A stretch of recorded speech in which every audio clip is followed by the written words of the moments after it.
Hypocrisy. Hey, what's up, guys? No one's here yet. Welcome to Law Splaining the Interwebs. I'm your host, Nick Ricada of Ricada Law, a small law firm in central Minnesota. I need to send out everything, but I wanted to get this stream up and running right away because I think we're going to have the court probably just started a minute ago. So let's see.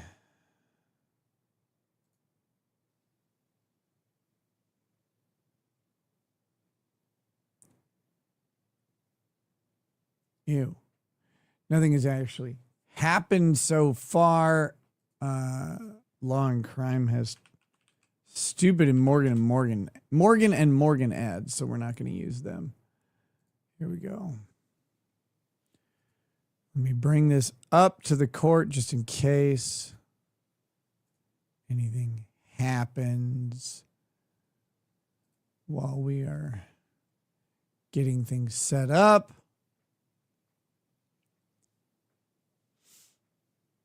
Go over to this layout.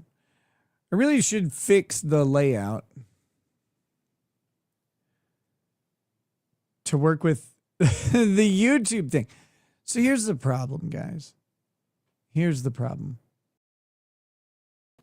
I was the problem. Apparently, I was the problem there. YouTube's vertical layout doesn't pick this up at all, which sucks. I hate that. And if I do this, it's not any better. It's not better now.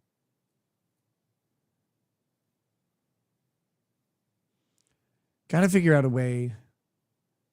If I lean over like this, it's better.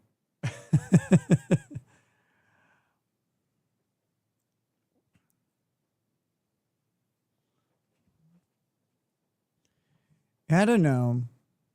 If I get really close to it and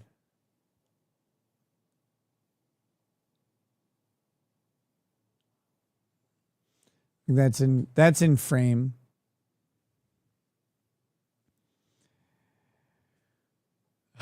I think what I could do is one thing I could do is this. I always have the mic so close. I don't think I need the mic anywhere near as close as I have it. I think that's one of my bad habits. I think this microphone should be here. It really.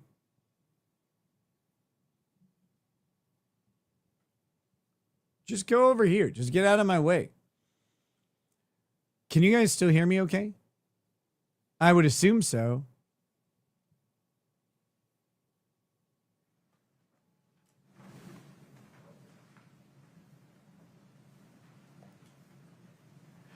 I don't need the microphone so close. It's just a habit. Man, thank you. But I don't have a bunch of sound in this room, so it's not like picking up other stuff. All right, please have a seat. Good morning. Thank you for your patience. I'm not patient, with cross-examination of Ms. Gibson.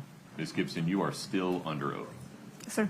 Very good. Ms. Nestor, please proceed. May it please the court. Good morning. Good morning.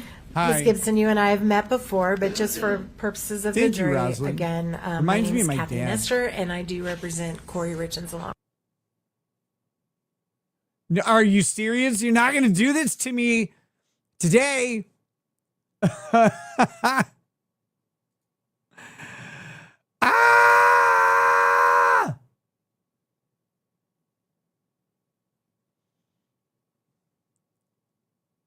Represent Kouri There we Richins go. along with my co-counsel. So wanted to Oh, I'm going to fucking lose it. I am going to lose my mind. Kouri's hair is not as plastered down today. It's still like still got a boy cut in the front. It's like a lady mullet. represent Kouri Richins along with my co-counsel. So wanted to start. Okay, this slow motion thing is a bad sign. of whatever's going on with the stream. It was found and by whom it was found. Yes. I wonder if other people are having the same trouble because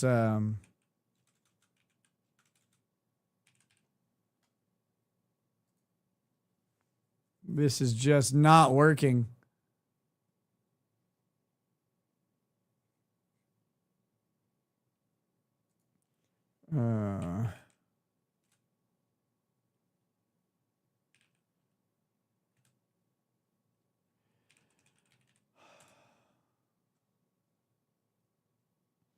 I'm gonna kill something or someone. Yes. Right. And then you also I am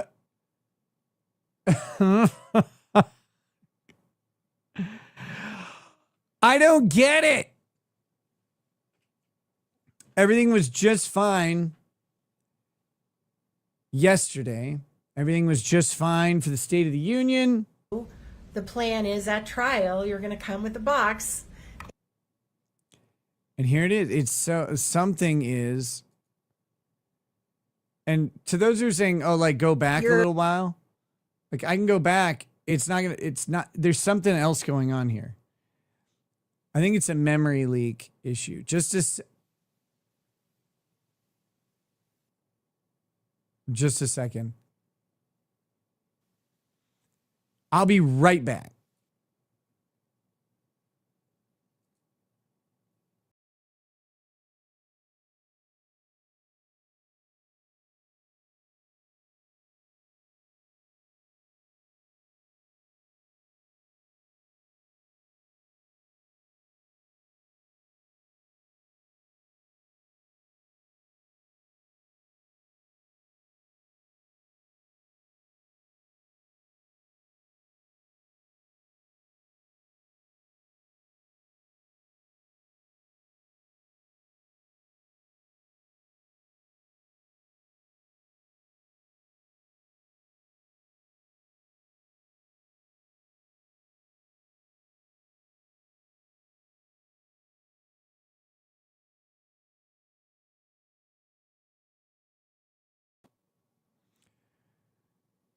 Step one.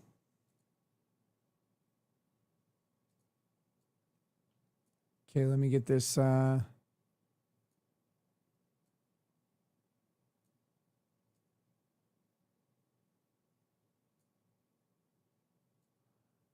me get this trial feed pulled up again and see if that fixed it.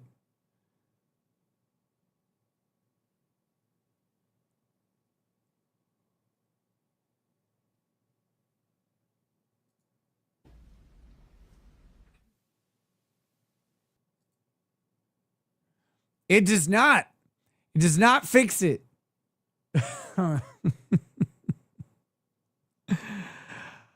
Oh, I'm going to scream in different languages really soon. Let me remove this banner. Why? Why would this be like this? I think maybe we've got some stability coming. Hold on.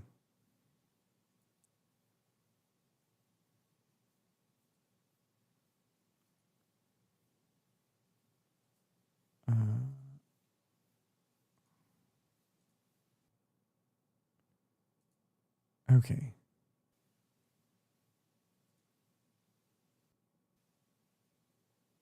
This is so irritating.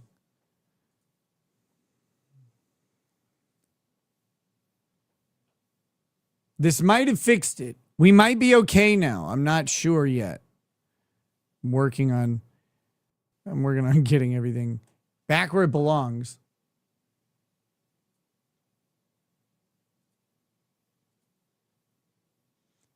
Very interesting audio from the court. That's nothing. They're at sidebar, of course. It's not actually a surprise.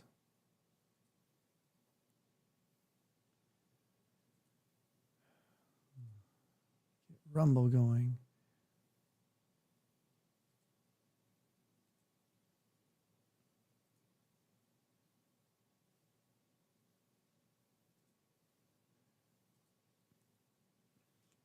Okay. Okay. Must just be having some internet hiccups. All right, so Kouri. I haven't tweeted this out. I haven't even sent locals yet. We're live for Kouri Richins. Day 3. I do have a sandwich this morning that we'll be checking it for fentanyl and then eating it.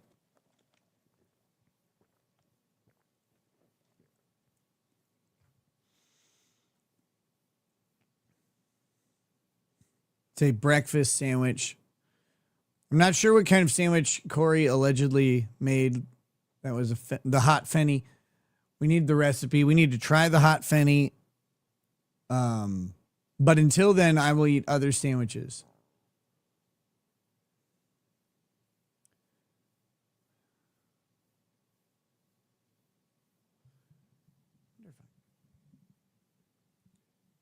There, it's like a torpedo microphone now.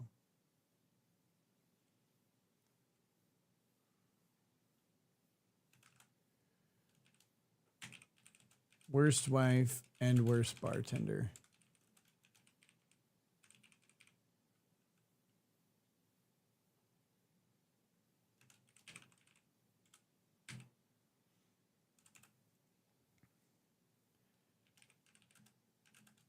Grab a hot fenny. A Moscow mule. Mulder. There we go. A Moscow.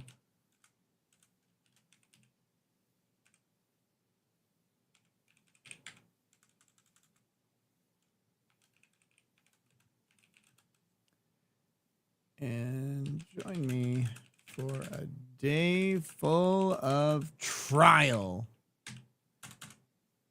YouTube. Make sure and tell your friends and family and all your loved ones that we are... No, not that. Ew. That we are streaming this trial.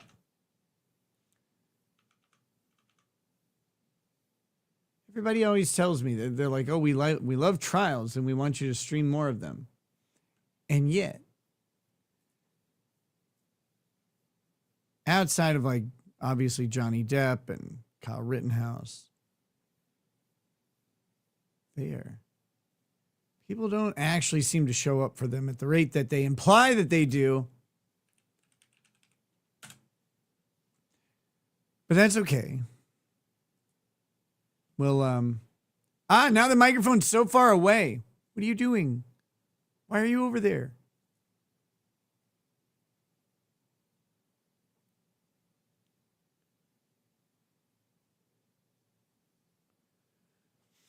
I think I need to, if I move here, then you can see my face a little bit.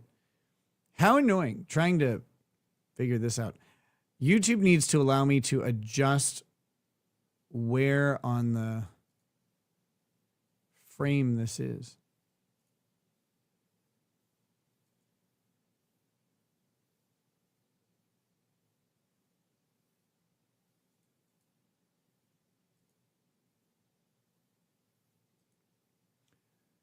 Okay. Why are you shitting on us people that show up? What are you talking about? No, I'm not. I'm shitting on the people who don't show up.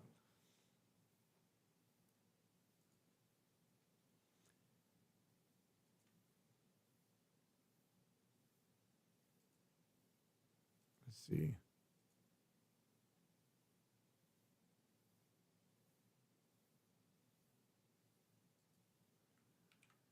Okay.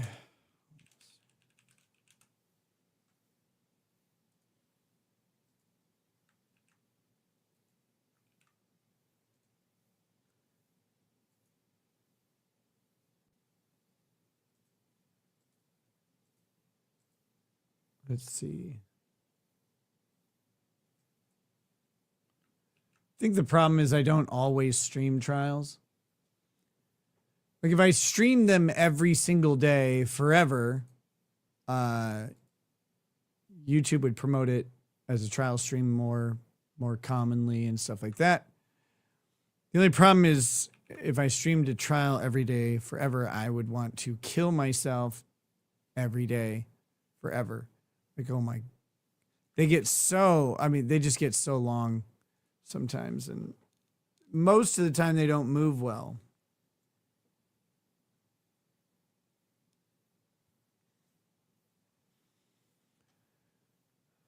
Okay, I think we're almost set up. I think I've almost got this thing ready. That's done. Okay, perfect. This is a great sidebar. This is wonderful.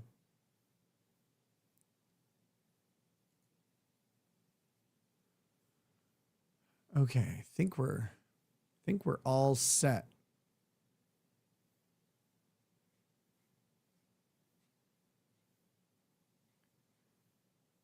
All right. Hopefully the memo is out and people will find it. Smudges on my sunglasses. Yeah, it sounds like a poem. Just a minute. I brought a cloth down so I can fix that.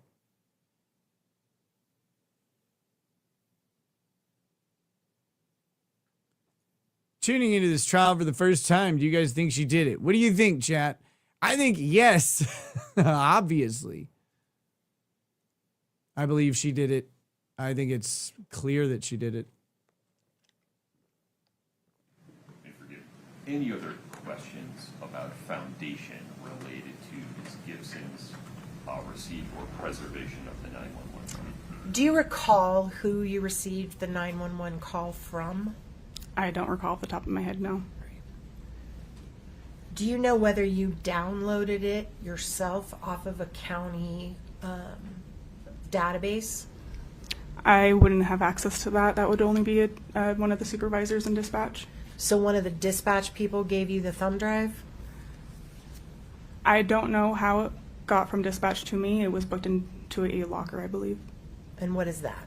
On our evidence locker, so when it's booked into the sheriff's office, if a deputy books it in, it typically goes into the temporary locker where they drop the key and then we collect it.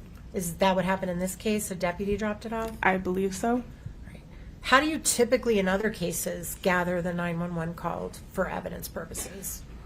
It's either that way. Sometimes I will personally request it if the detective asks me to. You aren't But a piece of either shit way, it's either, just Mississippi taken gentleman. from the dispatch center and booked into evidence. So Morning, once Dr. that Doom. thumb drive got into your evidence room, it was maintained safe the way that we just talked about with all your other evidence, right? I believe so, yes. So there's no reason to believe that the Ministry of 911 Silly Walks call has that kicked us off with a you membership have this would have morning. been tampered with in any way. Correct. Okay. I think that's it, Your Honor, unless the court thinks I need more. Please keep it. Okay. We're going to come back to the 911 call later in the trial. Okay? Yeah, so the Court's defense indulgence for just a minute. Of course. the defense has tried to do this thing where they just do their direct examination while the person is up for cross. And yet, the judge has said, no, you don't get to do that. And if you you have a witness on your witness list that is also on the state's witness list, that's up to you. But you need to deal with her as another your part witness. of your So you need to bring her back during your duties. case in chief. And I want to use our language really carefully here, so if you could match my language, that would be helpful, okay? Okay. Were there calls between Ms. Richins and her family that you obtained recordings of? Can you clarify? On about a weekly basis there for a while, were you downloading calls between Kouri Richins and her family? Are you talking about jail calls? Your Honor, move to strike and need to approach.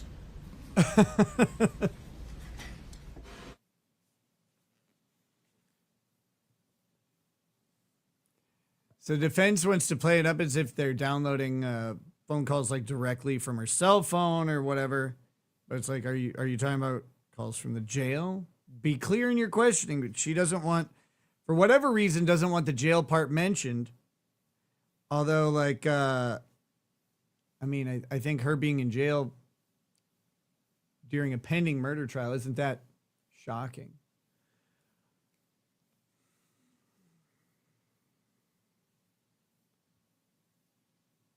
Cleaning up my smudgy glasses. This chat is not okay with smudgy glasses.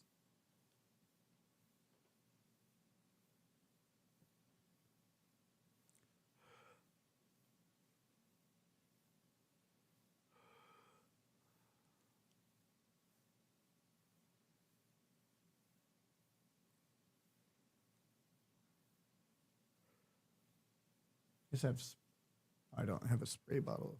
I have a spray bottle upstairs if I go upstairs later. Should be better though. It's not. It's a big smudge right there. I don't touch the lenses. Where did that come from? Oh, this isn't a smudge. I don't think. I know what this is. It's different. It's cooking.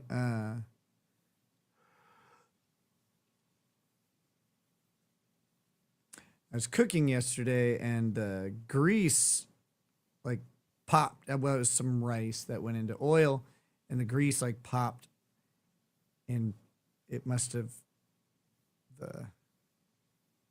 spattered onto my sunglasses.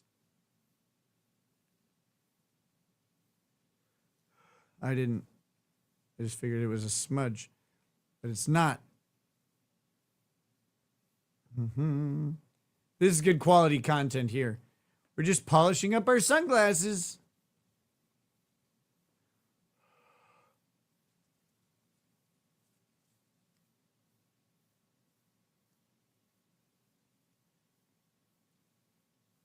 Oh, riveting court work right now. At the time, there are legal issues that come up that I need to discuss with the attorneys at sidebar. This will happen throughout the course of the trial. There's no particular significance to any one of them. Second, please do not consider or speculate at any time during this case or during your deliberations about whether the defendant was or is in custody or was in custody at any time. That is not evidence of anything. You cannot consider that issue for any reason. Ms. Nister, please proceed. Thank you, Your Honor. That was all over that. All right. Okay. Yeah, she's There probably was a time not where in custody. you downloaded pending a home murder leave calls. trial. Is that correct? Yes. All right. And those calls, when you would download them, you preserved those calls in the same way that you did all like the this other comment. evidence, right? Correct. So it was kept in the evidence locker. No one could tamper with it or alter it. You cook Correct. with sunglasses and on. some of those It was- calls, I was there were transcripts cooking made. during Were you the, involved in the making of the either during the transcripts of stream those or right calls? before, No, I so I was had not. them on Okay, already. thank Yeah. you. Normally, no. Normally, I'm not wearing sunglasses around the house, but sometimes, like, if I'm streaming in sunglasses, I So leave my I'd like to go through with leave you my desk. Then yeah. um, Now they're all kind clean. of a timeline, I guess is the best word for it, Okay. of your activities on this case. And I'm not going to retread what Ms. Shervinack already covered with you. I'm going to try to talk about things that she didn't cover so we don't exhaust the jury, okay? Okay. So I want to talk first about the night of Mr. Richins' death, when you arrived on the scene. When you arrived on the scene, you did mention there were already people present, is that right? Correct. When you were there, were they still conducting CPR, or had they ceased their efforts to try to revive Mr. Richins? They were not working on him, no. Okay. So at that point, you knew this was going to be a death scene, right? Correct. Okay. And was there somebody on the scene that was giving you tasks to complete, or were you just using your best judgment on what you needed to do while you were there? I was there to assist Detective Woody. So Detective Woody was the individual that kind of told you what she needed from you at the scene. Correct. And when you first arrived, what was it that she said she needed your assistance with? I don't recall her exact words, but to assist in documenting If you're on the vertical bedroom. stream, Okay. you might want to And just you did switch that, over right? to Correct. landscape. Okay. And one of the pictures that you took was admitted yesterday. Just a minute. For purposes of the family, this is going to be a photograph of Mr. Richins' body under the sheet in case they'd like to step out. Yeah, how do they introduce the letters and stuff? Pull up Exhibit Without making it look like 17 she's that in was custody? admitted yesterday. Yeah, they. And Good luck. publish it, please.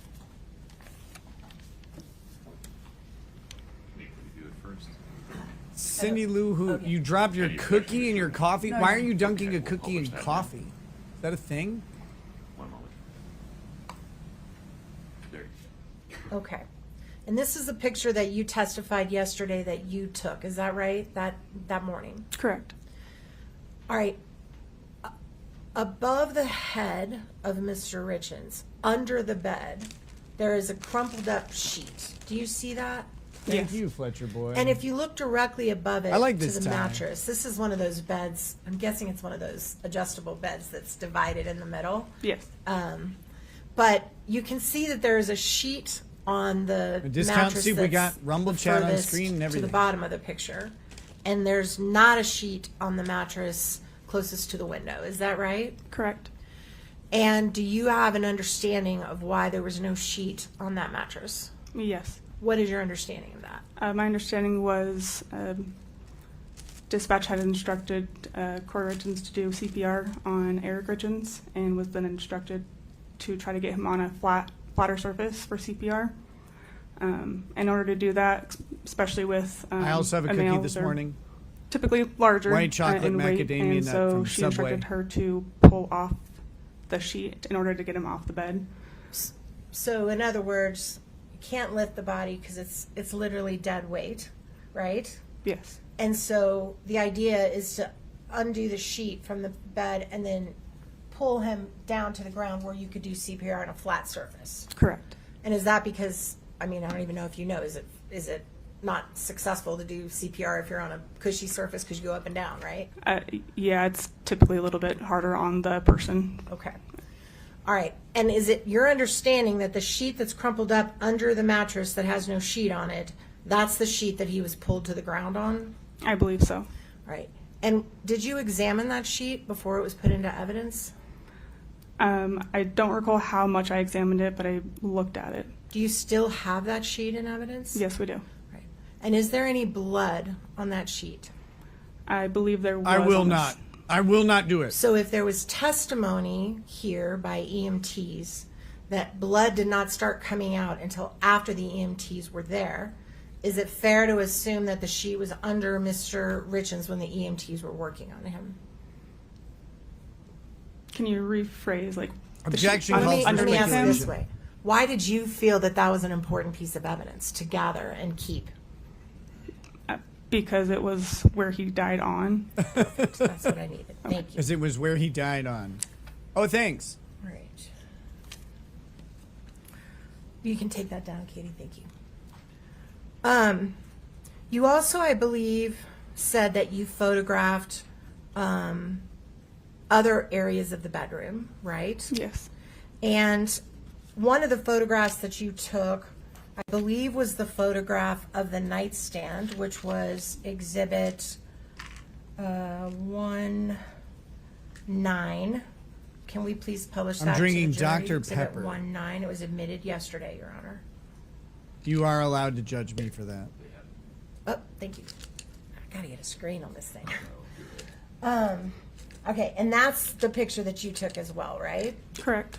Now, when you took that picture, there's a wallet on the nightstand. Yes. Do you know how that wallet got there? I believe it was placed there. I don't recall who placed it. It was Morning there when I arrived, vitamins but I was time. told that it was retrieved from the kitchen. So, is it fair to say then that anything under that wallet that might have been residue on the nightstand could have been altered or changed by placing the wallet on the stand that night? Not by just placing the wallet on top of an object. Did you ever pick up the wallet and photograph what was underneath it? Yes, we did. You did pick up, and where's that photograph? I believe OME Sessions documented that. Okay. Okay. And did you open the drawers and photograph what was in the drawers of the nightstand? I don't believe so, no. Were you aware at that point that a hydrocodone bottle had been removed from one of the drawers? I didn't know where it had come from, and it was taken with the decedent. Okay. So you did not take the hydrocodone bottle into your custody? No. Did you open it and photograph the inside of it? I believe that was OME Sessions. Okay. So you can't testify whether there were pills in it. She or doesn't not need to at the testify. time. You're doing all No, the I can't. testifying for her through your questions. Did you ever recover that pill bottle back? No, we did not. Okay. I thought that was one of the pill bottles you introduced yesterday. Hey, what's up, Natalie? Not? No. That was a different hydrocodone bottle? Hope you guys are well. Which hydrocodone bottle are you referring to? So yesterday you introduced a I'm packet, thinking about that and you damn remember you lobster came up and you burger. were trying to untape the bottle Ever and since look I in one saw of you them. But there was guys. another pill bottle with that one. Where were those taken from? Fits in that same packaging from the master bedroom, the master bathroom, like linen closet area. Shooter's gonna have to Okay, play so better. the hydrocodone bottle you introduced yesterday was found in the bathroom. I, I'm going to object. That misstates the evidence. Would you lay some more foundation, Ms. Nestor? How do you know where it was found? Also, you introduced. She didn't introduce I was it. there that day, and it was found in the bathroom. Okay. And So- when you say but- it, for my benefit. I need clarification. Yeah, It's not could clear we, what- I need, Okay. I'm having pronoun trouble here. Let's Can you do be this. specific about which item you're referring to? Let's make it really easy. Let's pull your package out because you Okay. still got them Made with Yeah. fresh, uncivil law shoulder Okay. sprinkles. Let's pull out package number. Just a moment. Let's pull out our packages, guys. I number mine too. Find it. Is it 9-1? I'm looking. Yes. Okay, may I approach Your Honor just for a minute? I forgot. I don't have those. Let's see that one. Yeah, of course. That would explain the 5 o'clock shadow if she pulled her package out. Can you take it out? Sorry. Make you blow up.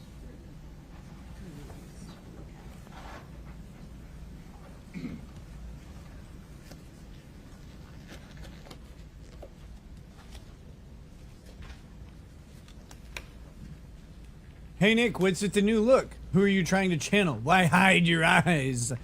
My eyes are playing hide and seek. It's because I'm doing drugs on stream a lot while I'm on probation and tested all the time. That's why you nailed it. You got it. You figured it out. How did you do it? You sleuth. Who am I trying to channel? Me, I guess. I don't know. Oh, that's Kouri. Oh, you're right. That's the micro, whatever it is.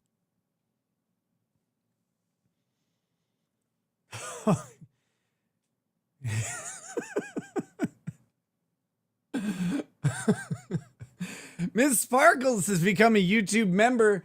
That's 2 beautiful members for the chat so far today. There's room for many, many more, of course, if you believe. You believe in yourself and your member.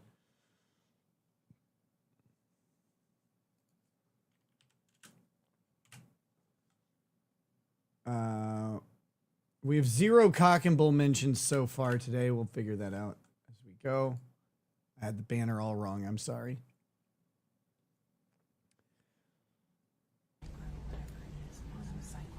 Okay, sorry. Hopefully these stream issues rectify soon. DX Mania has joined as well, or gifted a membership. Thank you, DX Mania, bringing another member to the fold. This is how we build the cult, ladies and gentlemen. One forced membership at a time. Get gifted. Okay, sorry. Oh, I'm gonna lose my mind.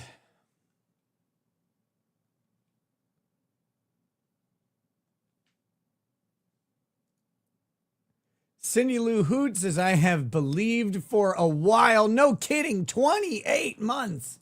A membership is wonderful. Thank you, Cindy. Thank you for sharing with the chat.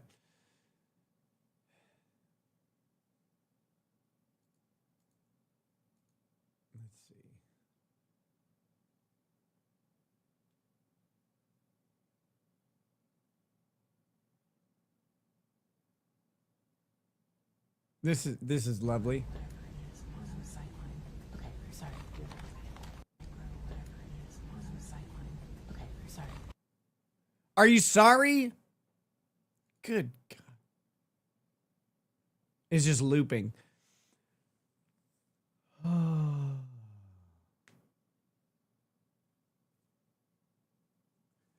Let's see if we can There get. were gummies in there, did you? I did not. Okay. Oh, we're back now. All- Motherfucker. Fletcher Boys gifted 5 memberships. What is going on with this fucking with the feed today? Should not be having this trouble. Also, there was a picture that has come in your mouth. There's a picture that's coming in your mouth. Wait a minute.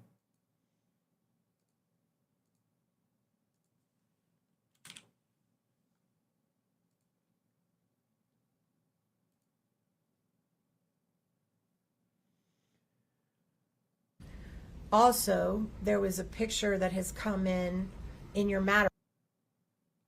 I swear.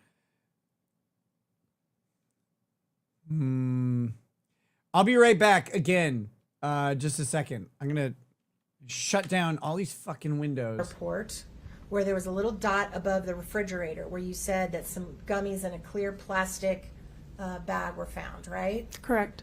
And you didn't go above the kitchen and open that cabinet and take any pictures that morning. No, I did not. You're referring to the morning of the death. Correct. Correct. Thank you for helping me be specific. I'll try to keep my dates straight. So, since you were Get rid of personally efficiency the one who knows mode. where every single thing was found, isn't it true that all the gummies, with the exception of the gummies that were found in the jacket and the closet, were all stored high up where children would not be able to reach them? I believe so, yes. Okay.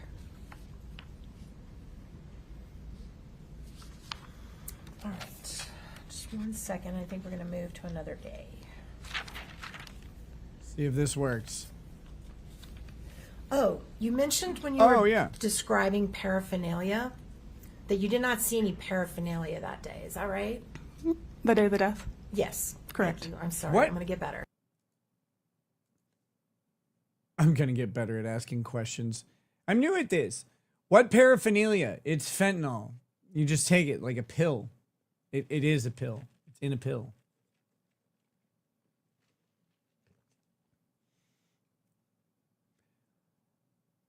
Can I give you The day of the death? like a Yes. Correct. I'm sorry. priority? I'm going to get better. You're fine. The day You're of the good. death.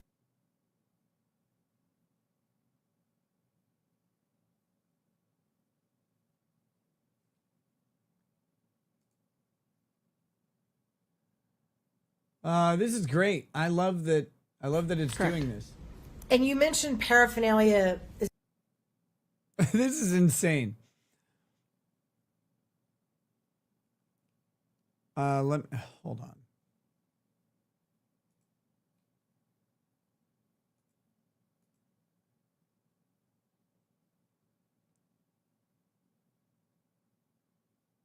How about we run as a fucking and you mentioned administrator? paraphernalia is things that we might be familiar with.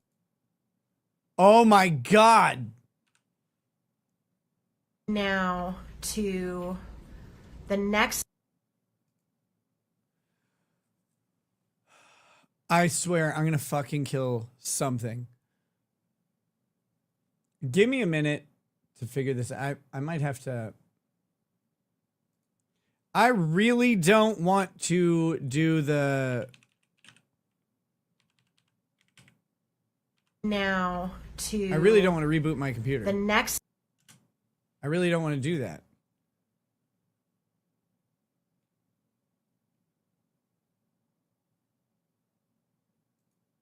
I don't recall. Did you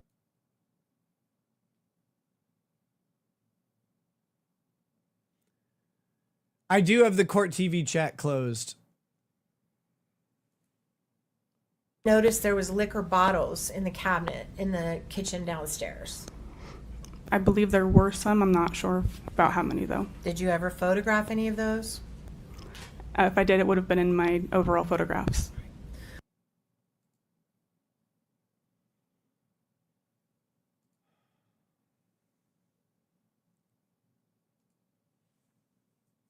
Hold on. Let me see. You suck at tech. like there's something I can do about this. Let's see. Would have been in my overall photographs. Also, the day of the death when you were taking photographs, did you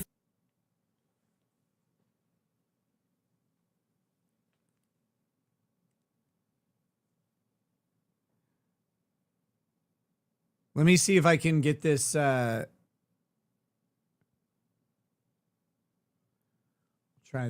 We'll try one more thing here. Did you photograph anything in the kitchen trash? No,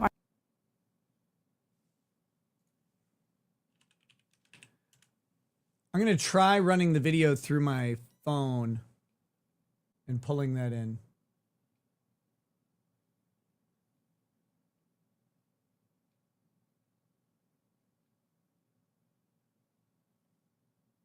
Did you photograph anything in the kitchen trash?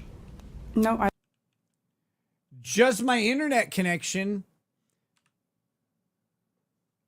I will not suggest otherwise. Holy shit. Like, this doesn't make any sense. I'm there to document everything and photograph, collect anything of importance. So really, This is fucking crazy town. Okay, let me see. Like I said, I'm gonna get this pulled up on my phone and see if I can get it fixed. Of importance. so really, I mean, you're like the hub of the whole search.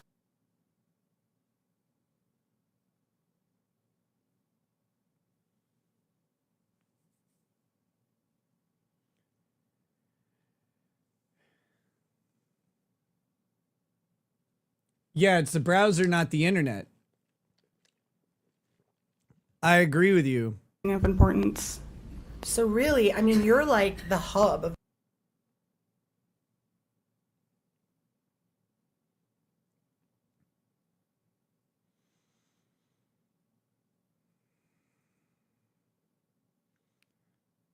Let's see.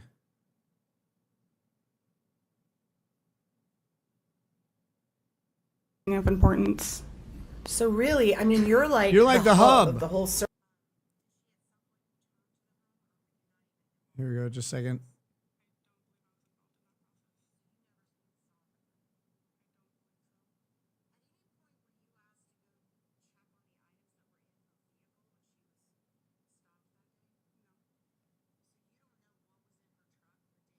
Of importance. So really, I mean, you're like the hub of the I fucking lose my mind.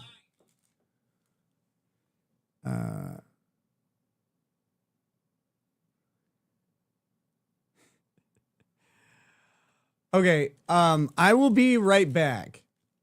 I'm gonna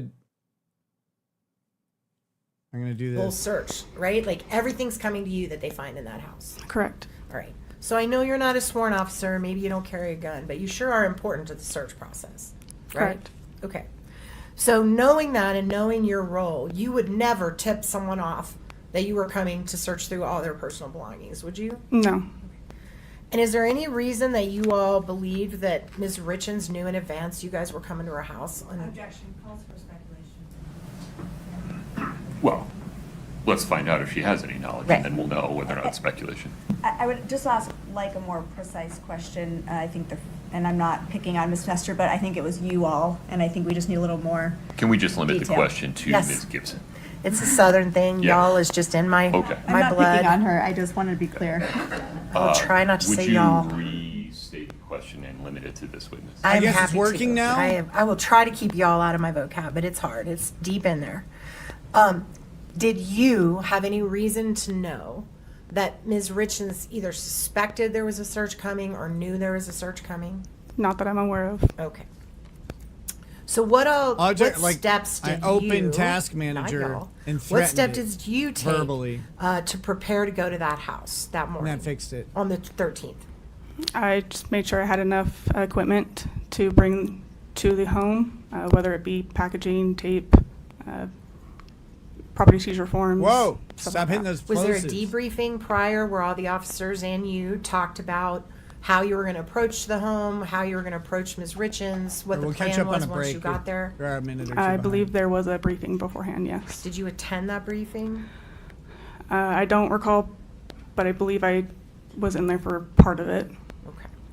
And Edmond how Dantes, many you can, officers I cannot. were planning on being at that search, to your recollection? I couldn't put a number on it. I'm not sure. Rough estimate of how many people were in that debrief? I'd say at least 5. 4,000. Okay.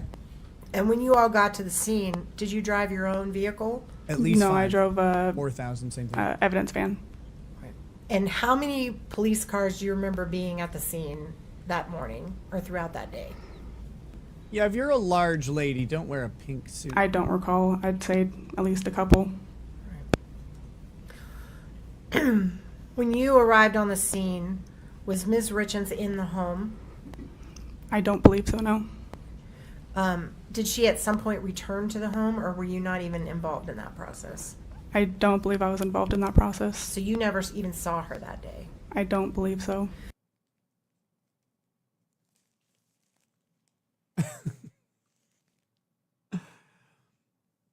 Was Nile Chin. How's that HRO against the guy whose intimate partners are a superset of your own? The HRO is against me. Not against him.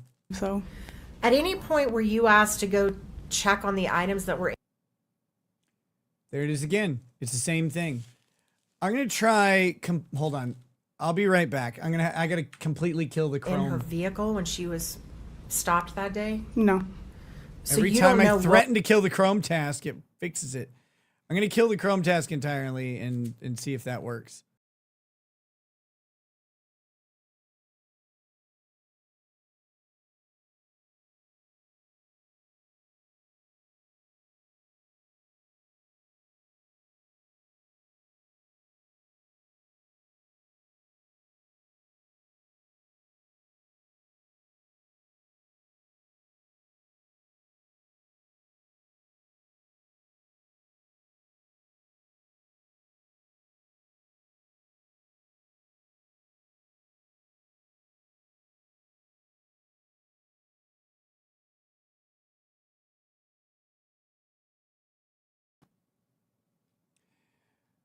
Okay. Let's see if this works. I'm sorry, guys. This is fucking infuriating to me. I assume it is infuriating to you as well.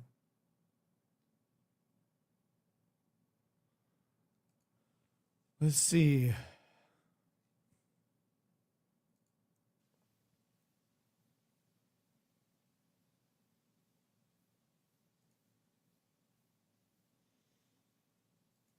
Court is on a short break. We'll back it up, I guess. Everything seems to be working now. How fucking irritating.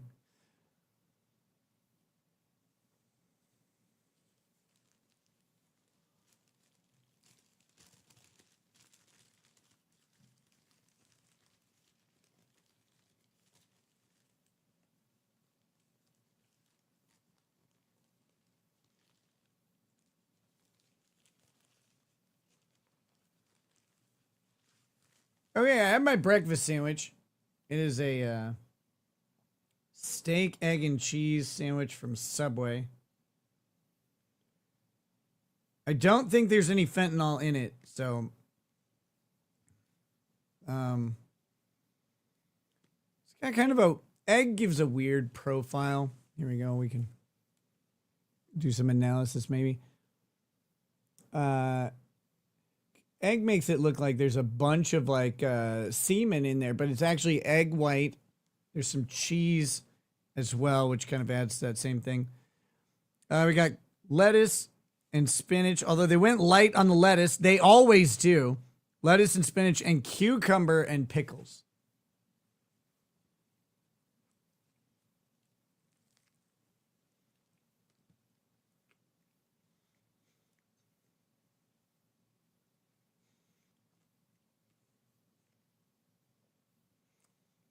I skimped heavily on the lettuce here.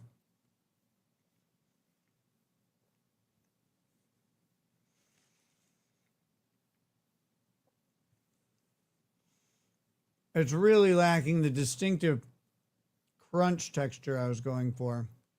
The cucumber helps. And the pickles help. Did they forget the pickles? There's no pickles on this sandwich. Catastrophic failure. Failure to the fucking max. How do you forget the pickles that I asked for? I asked for them.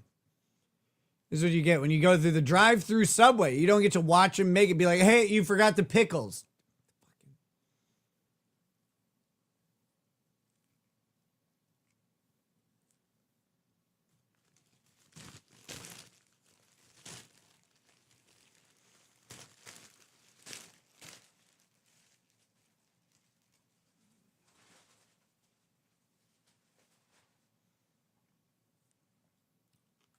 I'm very angry. Hey, thank you so much for watching the Kouri Richins trial with us. But I'll tell you what a lot of these trials... Shut up. Oh my gosh. Okay. I want to get the feed. This is absolutely catastrophically risky. We're going to try and get the feedback that doesn't have that dork on it.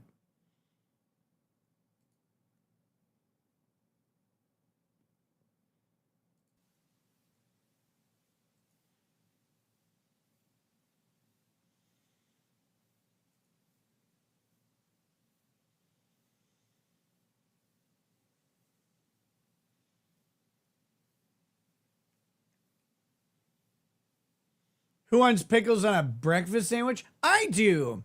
I like textures. Who the fuck wants pickles on a breakfast sandwich? Big W for Subway for denying you your pickles. You're banned. Get out of here. I don't need your type. Okay, so we do have... I have the Court TV feed up. That should be going... well, when they come back. I guess I could go back since we missed all of that testimony and watch it 1.5 speed. Let's do that while I get everything set up.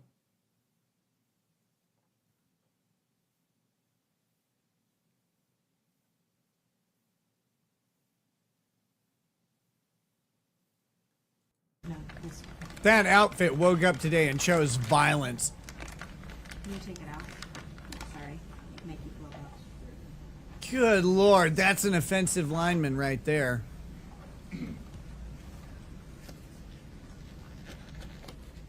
Woo! Oh,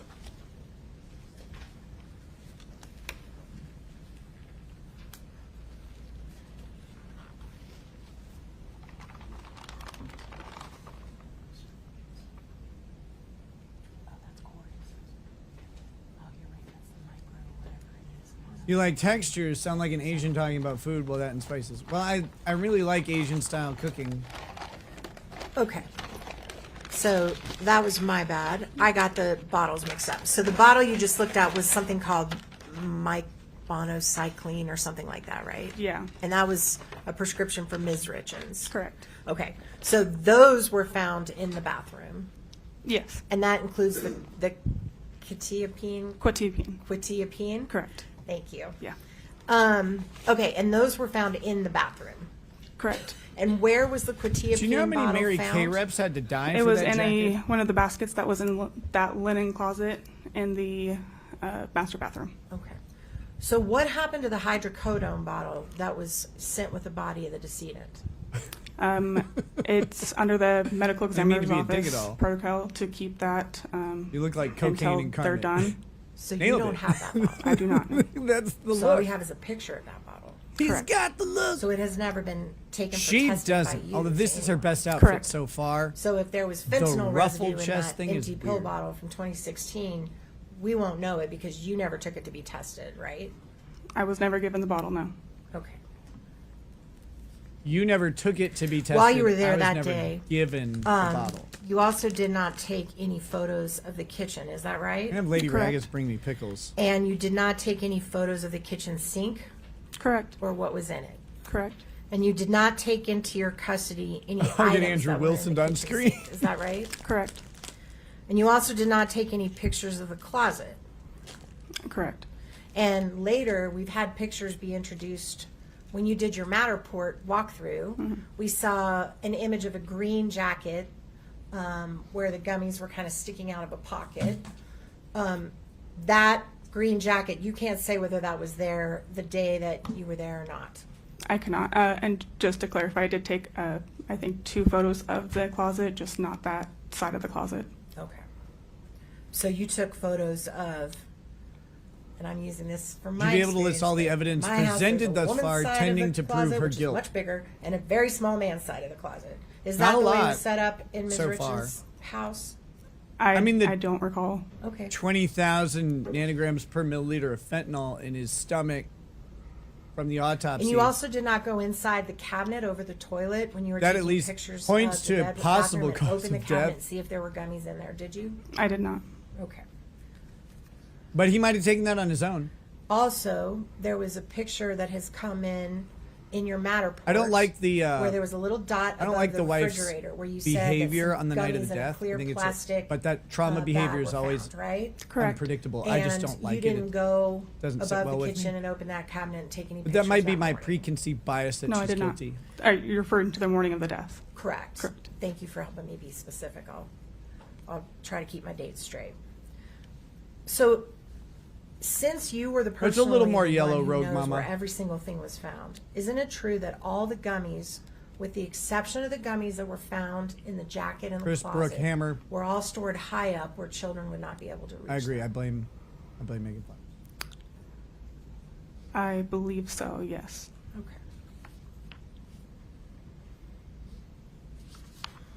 All right. Just 1 second. I think we're going to move to another day.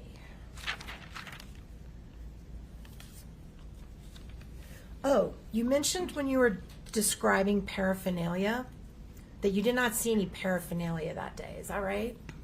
The day of the death? Yes. Correct. Thank you. I'm sorry. Oh, yeah, I'm gonna this get is back. back You're where fine. we The were. day You're of the good. death. Correct. Court is And you mentioned still not paraphernalia back, so as we're things that we doing might okay. be familiar with, which would be like bongs or vape pens or scales or little baggies you would put drugs in or something like that, right? Correct. Things that would store drugs. Correct. Again, Is fentanyl it possible that if you someone buy it in had, pill form, in your experience, You just when you've been put to it in a scenes, prescription bottle have or a you baggie. experienced where people put pills Store in different drugs.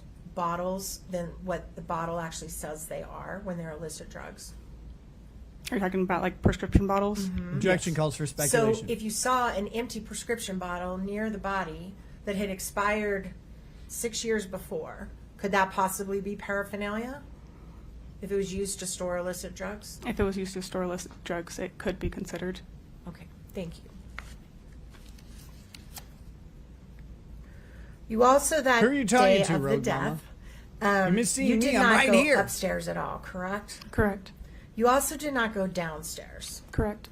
But you might be talking to someone Since in chat. then, you've walked through, viewed, videoed, measured this whole entire house. You're aware now that there's a kitchen downstairs, right? Correct. And are you also aware that there was liquor stored downstairs? I was not. Did you notice in all these tours that you did and videos that there was Ouch. an actual beer fridge downstairs? filled with beer? On the day of the Matterport, or which day we were? Any day you were there. This woman has the face of a man named Mitch. I don't recall. Did you notice there was liquor bottles in the cabinet in the kitchen downstairs? I believe there were some. I'm not sure about how many, though. Did you ever photograph any of those? If I did, it would have been in my overall photographs. Also, the day of the death when you were taking photographs, did you photograph anything in the kitchen trash? No, I What's didn't up, photograph Rosalind? the kitchen. All right. Did you notice anything set around the kitchen? For example, cut up limes or drink mixes or anything No, on the this counter? isn't Did at you one and a notice half any of that? speed. I didn't enter the kitchen. I forgot I was going to Never do that. even went in it. No. Thank you for clarifying that. Never even I went in won't the waste my kitchen. time with more questions about the kitchen. Okay, so let's move now to the next time that you were in that house, which my understanding would have been April the 13th of 2022. Is that right? Correct. And what was the reason you were there? We were there to serve a search warrant. And this is going to seem like a silly question, but I need to make the record. So when you all execute a warrant of a home, do you tell the people in advance, hey, FYI, we're going to be at your house at 9, and we're going to be searching everything you own? Do you do that? I don't. This is one of the forensic tests. As a matter of fact, it's important for searches to be done well and done professionally, that the person not know they're coming, right? Correct. And you guys actually take pretty extreme steps to make sure the person's not tipped off that you're about to search their entire house, right? Correct, but just to clarify, I am not law enforcement officer. I'm not sworn, so that's up to the detectives. I appreciate you making that distinction. I will not suggest otherwise. But you are certainly a critical part of the search process, right? Correct. And why is that? I'm there to document everything and photograph, collect anything of importance. So really, I mean, you're like the hub of the whole search, right? Like everything's coming to you that they find in that house. Correct. All right. So I know you're not a sworn officer. Maybe you don't carry a gun, but you sure are important to the search process. Right? Correct. Okay. So knowing that and knowing your role, you would never tip someone off that you were coming to search through all their personal belongings, would you? No. And is there any reason that you all believed that Ms. Richins knew in advance you guys were coming to her house? Objection, calls for speculation. Oh, it's about Let's find out time. if he has any knowledge, and then we'll know whether or not it's speculation. I would just ask like a more precise question. I think, and I'm not picking on Ms. Nestor, but I think it was you all, and I think we just need a little more. Can we just limit the detail. question to Yes. Ms. Gibson? It's a Southern thing. Yeah. Y'all is just in my, Okay. I'm my not picking on blood. her. I just wanted to be clear. I'll try not to say y'all. Would you restate the question and limit it to this witness? I'm happy to. I will try to keep y'all out of my vocab, but it's hard. It's deep in there. Did you have any reason to know that Ms. Richins either suspected there was a search coming or knew there was a search coming? Not that I'm aware of. Okay. So what steps did you, not y'all, what steps did you take to prepare to go to that house that morning on the 13th? I just made Well, sure I I had called- enough equipment to called bring her to let her to know the we were home, searching whether the it be house. packaging, tape, property seizure forms, stuff like that. Was there a debriefing prior where all the officers and you talked about how you were going to approach the home, how you were going to approach Ms. Richins, what the plan was once you got there? I believe there was a briefing beforehand, yes. Did you attend that briefing? I don't recall, but I believe I was in there for part of it. Okay. And how many officers were planning on being at that search, to your recollection? I couldn't put a number on it. I'm not sure. Rough estimate of how many people were in that debrief. Oh my God. I'd say at least 5. Okay. And when you all got to the scene, did you drive your own vehicle? No, I drove a evidence van. And how many police cars do you remember being at the scene that morning or throughout that day?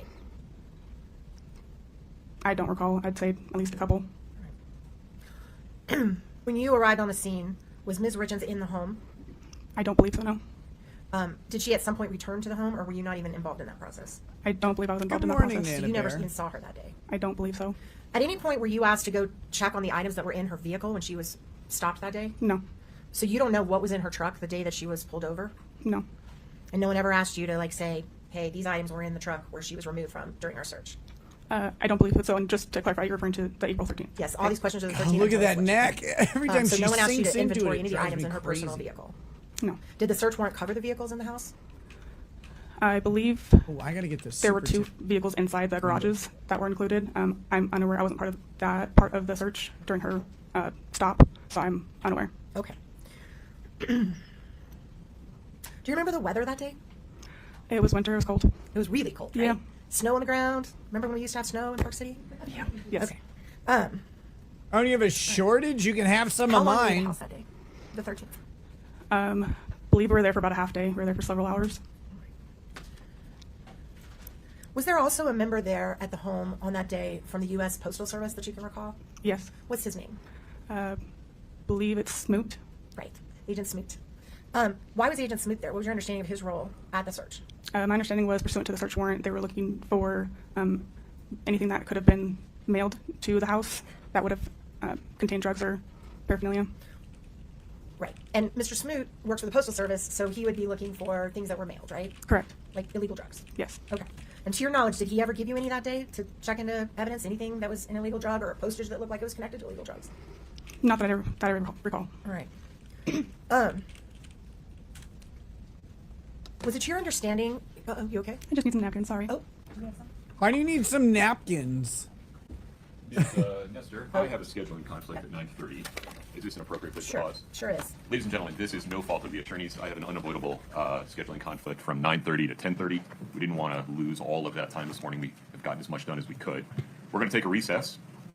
Fair reminder, please don't talk about this case or anything related to it. You are Again, free to talk about Kouri's anything else, best current events, your family, outfit sports, to whether the date, Spurs she are actually looks going to make like it to a the finals. woman That's instead all of fair game. But looking please, like, no I talking don't know, about this like a case. little kid You are going allowed to to use your court. personal devices during this recess, but do But not it's use not them great. to I post about don't the like- case or to do I don't any like research. ruffle, Go ahead, please avoid ruffle any neck social media or things. other reports about the case during that time. Thank you for your Like, if patience. you're going to I have a promise we'll be back V-neck record soon. on, just let it Please rise for the be. jury. Let the girls breathe a bit. It's all good. There's nothing wrong with a little cleavage. It can be done very tastefully. You don't need the ruffles are just distracting. They don't do any good. Like they're just laying there. Look at how lazy the please. ruffles look. This gets in during this break, like overnight. You are proverbially still on stand. Please isolate yourself. Don't confer with anyone. Okay. The court is in recess until 10:30. Thank you for your time. Okay, there we go. So now we are we're in recess until 10:30. So that's actually quite a bit of time. We got another 45 minutes of recess to hang out with you guys. So let's do some of that. Mistress Meg gifting 5 more memberships. Thank you. I'll get the banner updated as adjusting everything. I think things are going. West Nile Chan says, you paying to fly out that guy who has an HRO against him by a child since you share the same lawyer of your HRO. Why the fuck would I pay to fly somebody out to Minnesota? No, he also doesn't have an HRO against him by a child. Child's parent included the child as a protected party on the HRO. The child did not request an HRO to anyone's knowledge. It's very, very interesting way he has put that and weaponized something that hasn't even gotten to be heard. But hey, you know what? Like, that's okay. He can do that. He got the order, and he'll get a chance to defend it in court eventually. But no, why would I pay to fly anybody out? They can obviously take care of their own thing. Our cases are separate. You guys have the same lawyer. Well, yeah, but that doesn't mean we have the same anything else. Not even the same concerns, the same strategies, same claims. None of those. There's some overlap, but they're not the same. And certainly, his interests are not my interests. Not that I'm particularly opposed to him either. You know, I want him to prevail on his HRO because I think it's obvious bullshit. It always was. But that being said, you know, it really doesn't ultimately matter to me on how his HRO is handled versus mine. Okay. We've got this here. Goodness gracious. Mistress Meg's gift brings us to 13 members so far for the show. Thank you very much. Love having you guys share members with each other, share members with the chat, bring more green to the chat. It's a wonderful place to be. Let's see.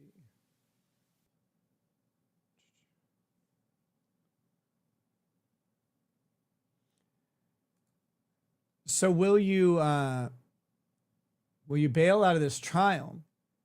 I don't want to. Hopefully it, you know, chugs along. We're going to try and do it, but Do you know why these trials are always so damn long? It's always the amount of witnesses and the type of evidence. If they have like long videos that they need to play and stuff, that tallies up. If they have just a ton of witnesses, they've been going through these witnesses seemingly fast. I don't know where they're getting their 4 to 5 week estimate. Seems a bit long. Seems a bit long to me. But, you know, I didn't really look at their witness list. The case, this is a poisoning case. Death by substance. So you've got a couple complicating factors in how you... Oh, holy fuck.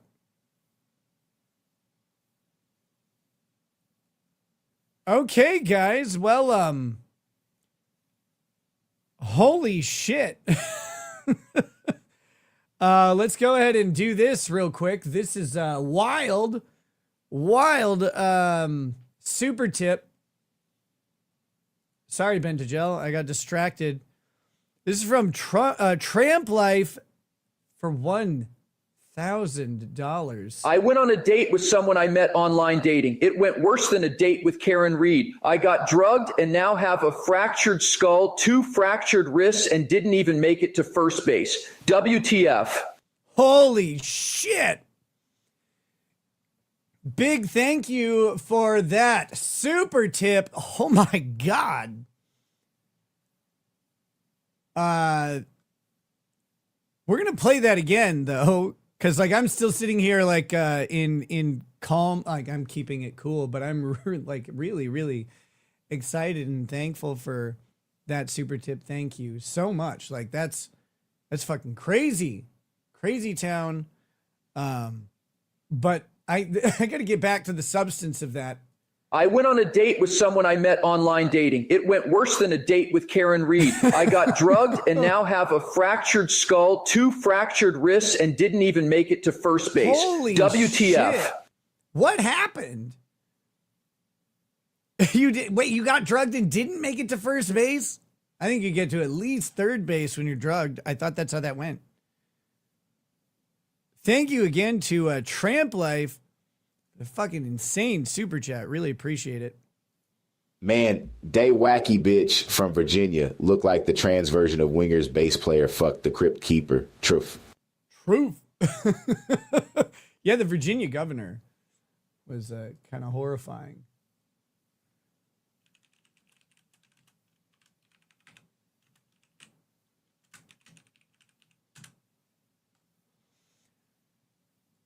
Whoa. I'm just sitting here just kind of dumbstruck. That was crazy. I want to know all about that date. I want to know how you get drugged, fractured skull, 2 fractured wrists. Was it a car accident, a motorcycle accident, something like that? Are you your Tramp Life? So I'm gonna go with a she. Did he put you on the back of a motorcycle? Like, what the fuck happened?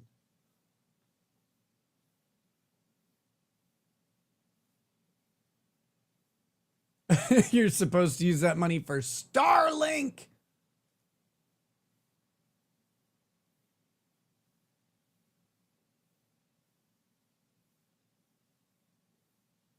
That's a computer for your boy. He's getting there, yeah. Play it one more time for good luck. Nick can fill his Mustang up for a whole month. We will play it one more time for good luck. This is crazy. I went on a date with someone I met online dating. It went worse than a date with Karen Reed. I got drugged and now have a fractured skull, 2 fractured wrists, and didn't even make it to first base. WTF. Not an efficient use of a drugging, honestly. West Nile Chan says, didn't you spend a weekend at an event that guy hosted to discuss the parent who filed the HRO for his kid? Yes, I did. He's a giant small penis fag. There, I'll say the same stuff. I'd say it a million times because there's no restraining order against me talking about him or anything like that. And if he's going to go to court and say that he's scared of me, it's because he's a giant fucking pussy. He always has been a giant pussy. That's why he got wrecked both times he got in the ring. It's why I bitched up and backed down anytime conflict came up, because he's a giant pussy. That's it. There, I'll say it over and over and over again. Told the entire world that he was scared of little old tiny shouldered me. What an idiot. That being said, yeah, I went to the event. I'm going to go to this next one too. It's going to be great. You get to talk about people in the world. I don't know if you know this, but you can talk about people all you want. Notice I went to the event as far away from him as possible. He wasn't there. He could have gone there. He chose to participate remotely in his own way, which is fine. He could have gone there, but it's completely unthreatening. In no way did I do anything to cause this man any sort of actual distress.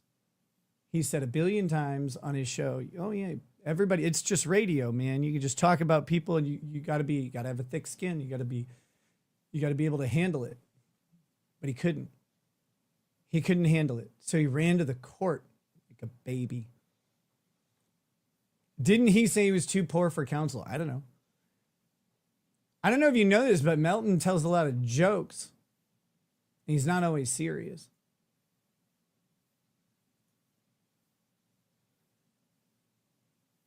It's kind of like he does a show. West Nile Chan says, and you won't say his full name, lol, coward. What, Aaron Imholt?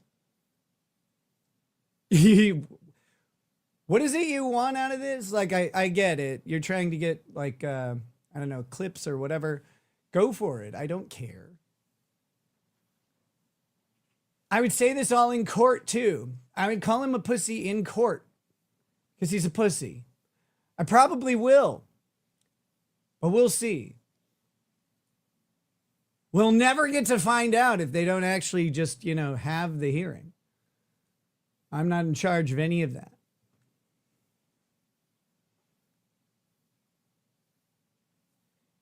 You do understand, like, that I'm not restrained from talking about him. I can talk about him all I want or don't want. I tend to choose not to talk about him because it's not really that interesting for my show. Like, his content and I, like my audience, don't really overlap or anything that much. So, I do my own thing over here. But, like, if you want to come and drop super chats and ask me about him, sure. He's a giant pussy. I can't wait to tell it in court.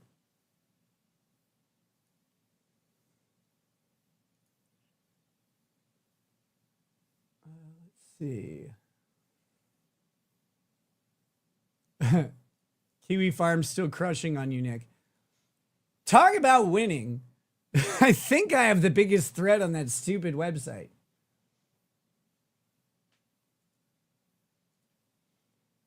For them, I think they think that that's like a bad thing or whatever. At some point, they're going to realize nobody fucking cares what they think or say. Like, no, it doesn't actually end up affecting anyone. People will end up affecting themselves based on what people say on Kiwi Farm, sure. But Kiwi Farms itself has no teeth. Josh Moon rotted them out.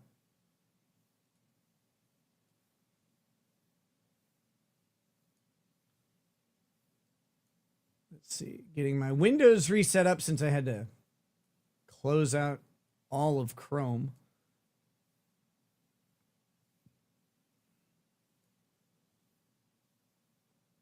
Mm-hmm.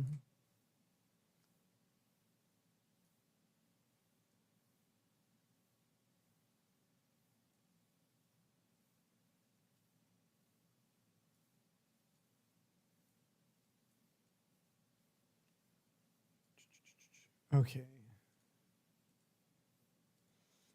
It's funny, the that super chatter, West Nile Chan, got his name from this show, making fun of the West Nile virus that claimed the lungs of Jay Sean Lemoyne, the breathiest lawyer ever.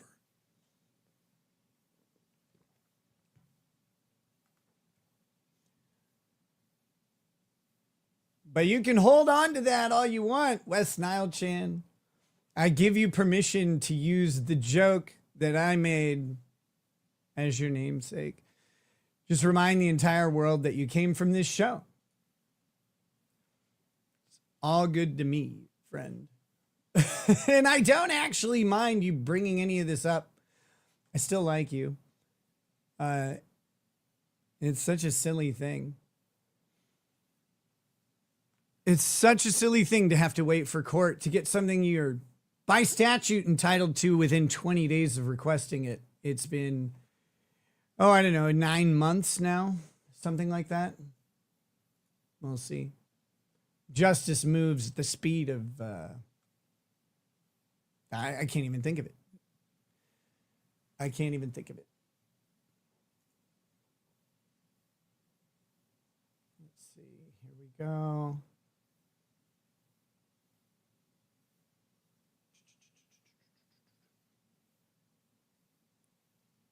Is this what Nick does all day now? See that the A-logs. No, we're waiting on court to come back. I answer super chats, though. See, here we go. West Nile Chan, so antagonistic towards the man who would be you, except his grandpappy wasn't an oil tycoon whose efforts powder your bottom from beyond the grave. An oil tycoon. He wasn't an oil tycoon. He was an engineer.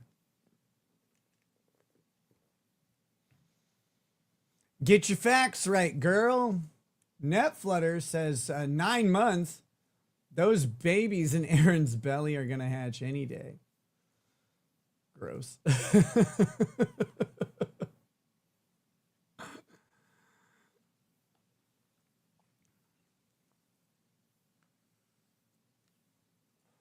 Yes, I am on tomorrow's Jack show at Discount Soup. It will be a fun time. Jack show is a very, very fun place, of course, hosted by Cecil and Anna, that Star Wars girl, covering culture, politics, trending news, whatever.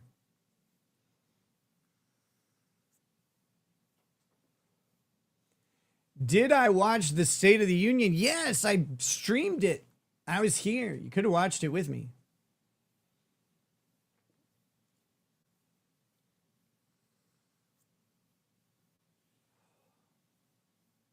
Let's see.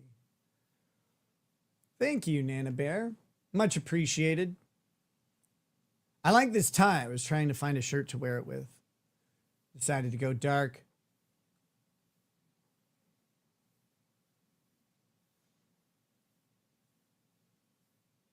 This is a channel about law and shoulder workouts. Yes. Yes. How not to do shoulder workouts with Ricada Law.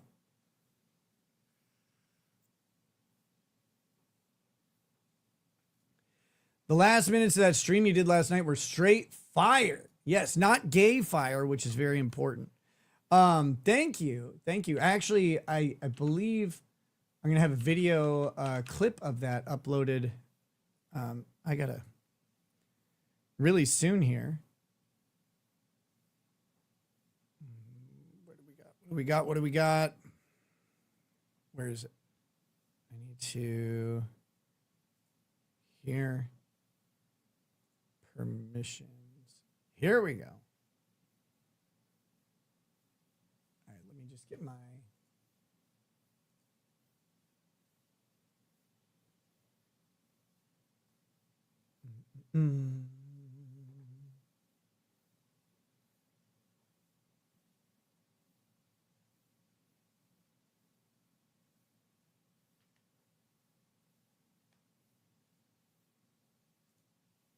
haven't checked. Did Camelot stop Doom posting after the other night?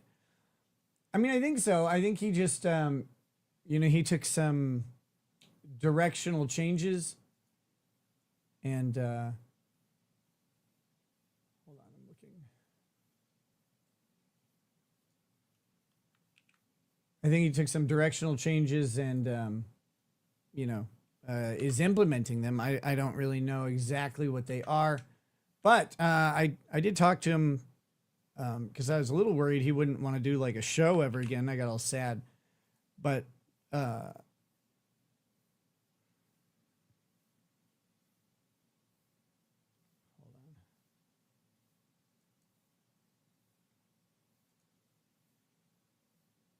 save. Next. Sorry, I'm adding someone to a thing.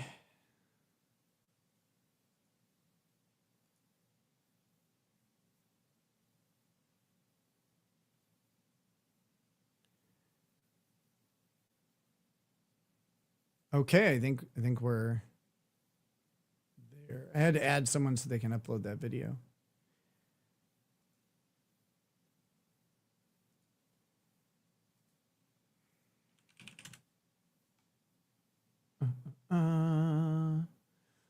Arian, the vegetarian, says, I really loved seeing you rant like that without alcohol being a requirement.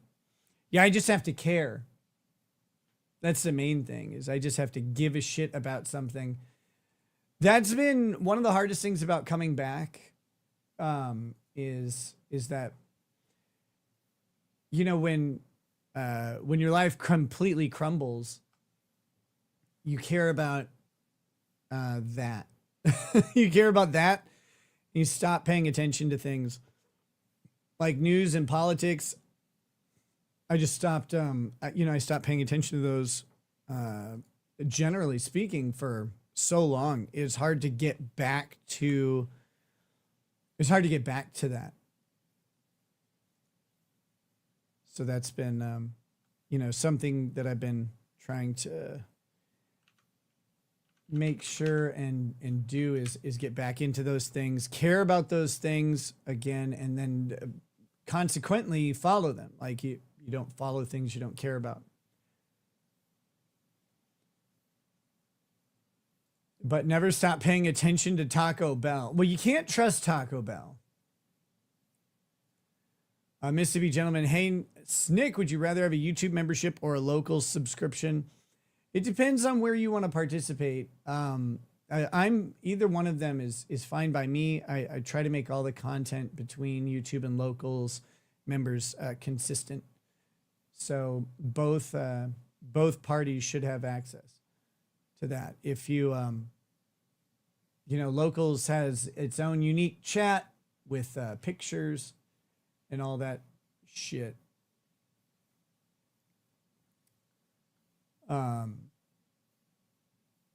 Locals has pictures available in chat and stuff like that, and you can get a little bit crazier in there. YouTube has more people. That's the main thing. With gifted memberships, we were over 2,000 members on YouTube. We may still be. I'm checking right now. Oh no, we got a bunch of those gifted memberships have expired, so we're up to 1,885 total members on YouTube now. That's the thing with the gifted memberships is obviously they last a month, but we still have 1,885 people who are members, and the majority of those are actually self-selected members. We have 1,000. Just over 1,000 with, reoccurring membership. And then currently we have, just under 900 gifted members. We're hoping that the people who get gifted memberships will choose to persist in their gifted memberings and share it with others.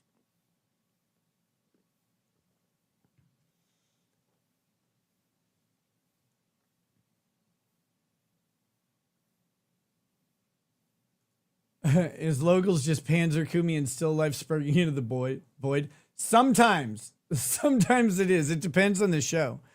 On the member only shows, more people show up and it's a little bit more active. Today we've got a decent crowd in locals. We've got some variety going on, which is good. Let's see.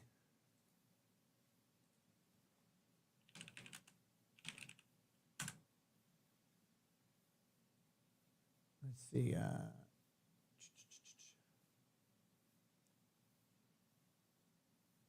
Okay, hold on.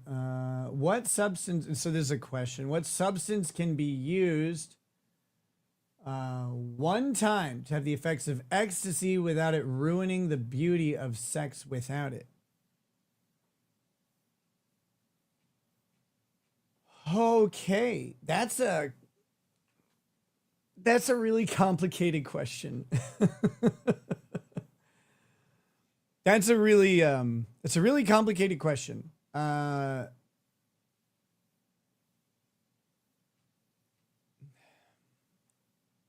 Sex on Molly is something that is hard to describe. Sex on acid is something that is harder to describe and I think harder to do personally.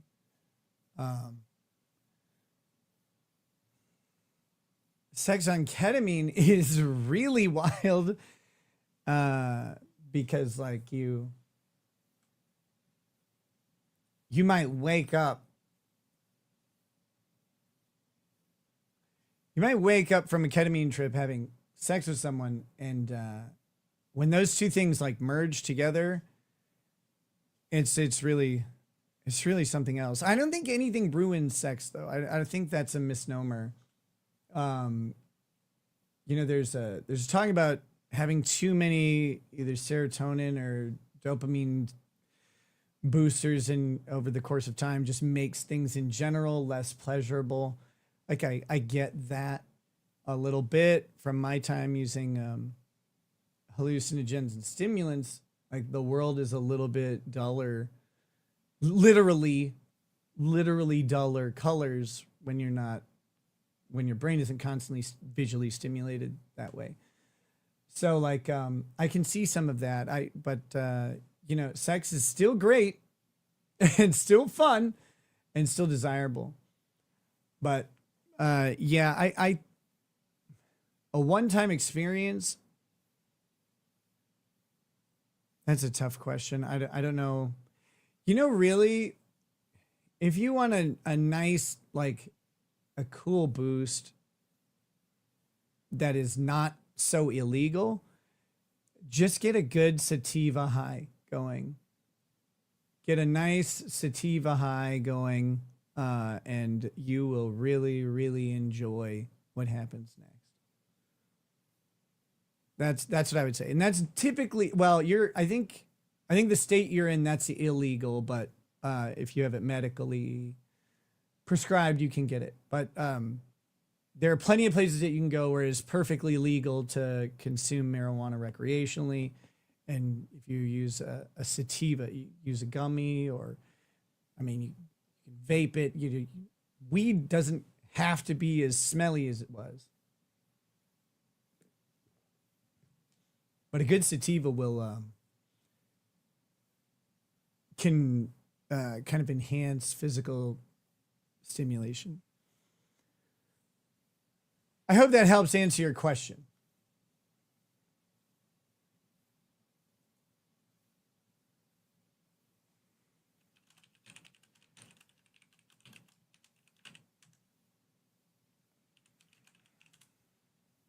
Okay.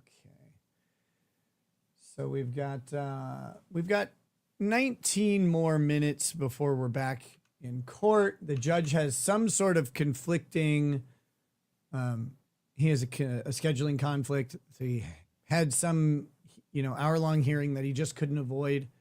I don't know what it's for. Could be a lot of things.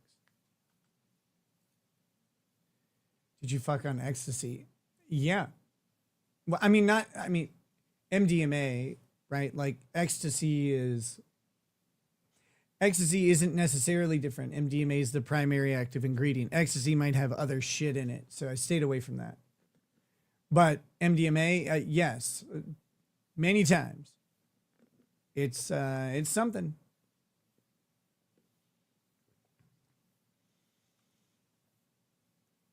It is something.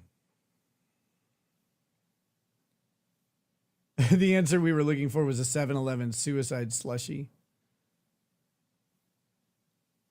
There you go. Oh, man. Oh, my God. Real Ty Beard. Look at this man in the chat. How's it going, Ty? How you doing, brother? I missed having you on for the State of the Union last night. I didn't ask or anything because I'm a bad friend, but I figured you were busy.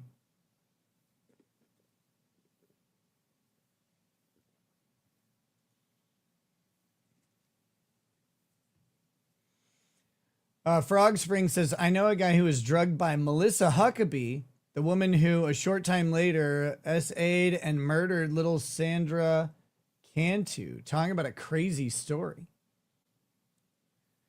Yeah, I'm not familiar with that. I could be a DARE officer with all this knowledge. DARE taught kids how to do drugs. Thanks, Nancy Reagan. So good at it.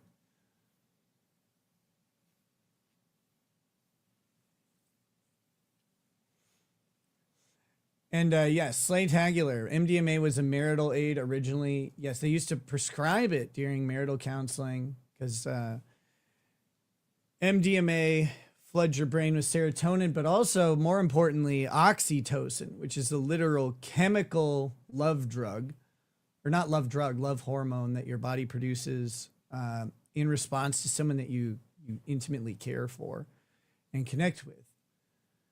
So it actually stimulates the chemical response in your brain that you have when you love someone, which is what makes MDMA, frankly, really dangerous in the same way.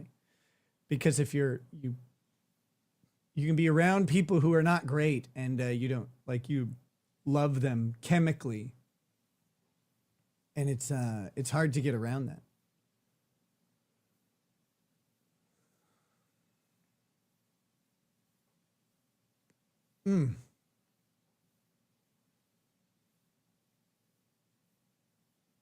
Dopamine too, I'd imagine. It's like an amphetamine.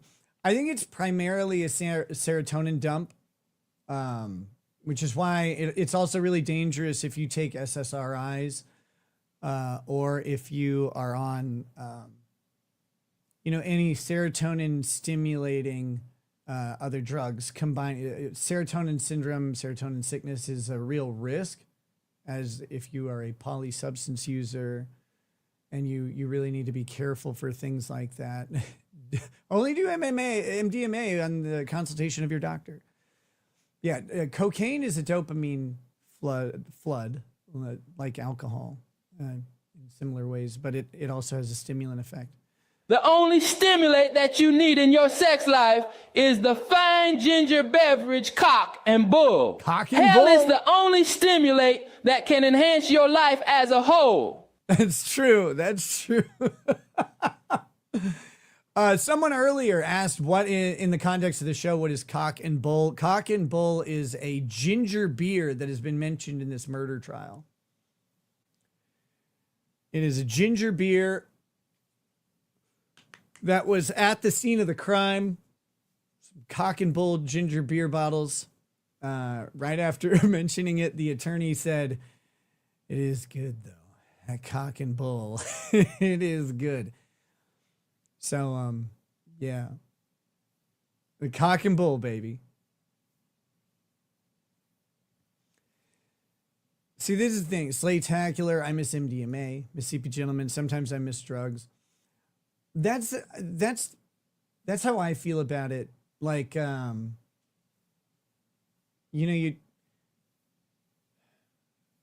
it's weird talking about substance use and stuff because, like, people just go straight to the word addiction.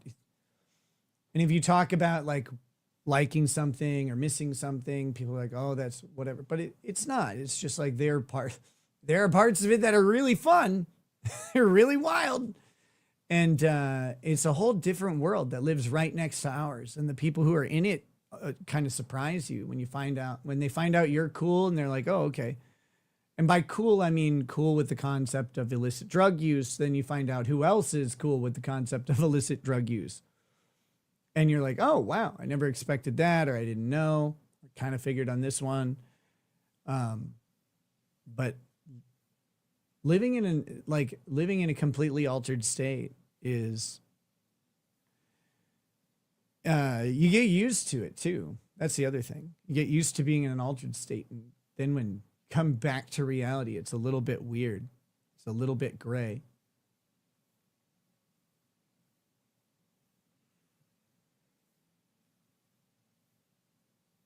St. Cat Slave. Lots of them are really fun. So skydiving without a parachute until the last few moments. Importantly, when I talk about it being fun or whatever, you have to understand that these things chemically convince you that they're fun.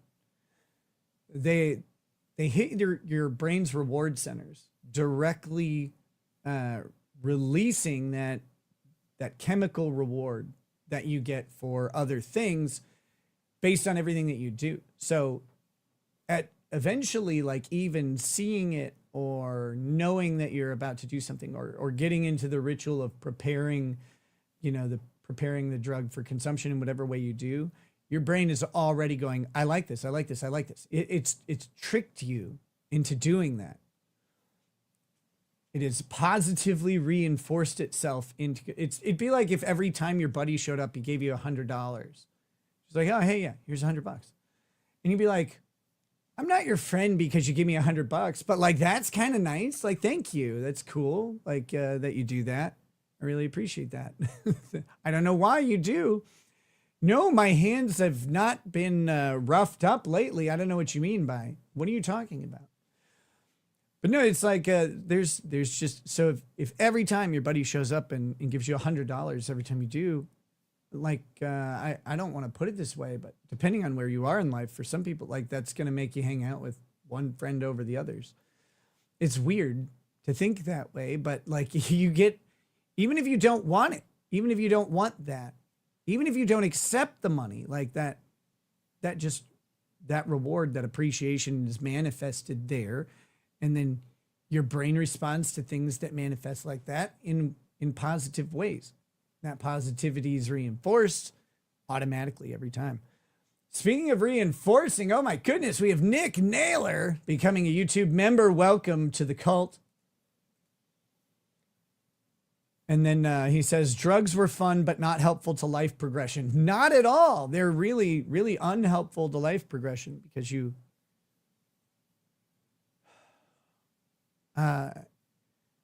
in a way, it's similar to the problem in one of the problems presented in Ready Player One with ultra realistic VR that's going to be coming at some point in the future. At some point we'll have hyper realistic visuals along with haptic feedback, full body haptic feedback eventually, of like all kinds, not just like pressure hits or whatever, but you will feel everything that happens in whatever VR system you're in, right? Like that's coming. That's coming, and you will be too. It'll be this amazing thing. And in Ready Player One, you see people just stacked up in these basically trailers that are in the movie. They're like trailers that are stacked up on scaffolding, and they make these towers of trailer homes. But what do you need for living quarters if you go into a virtual world where your living quarters are infinite, are whatever you can imagine and create? Drugs are the same. Hallucinogens specifically are the same way. And I think, they kill ambition because you artificially achieve the same result as goals. You live in kingdoms that you could never have because your brain builds them. You could never afford them in reality. So why try? Lord Pyrometheus has become a YouTube member. Welcome. Welcome. Imagine cleaning that suit. Ew. Oh, it's going to be gross. You'd like just wear the suit and it would just flush the inside of the suit with like an alcohol solution, just clean you off and like drain out the feet.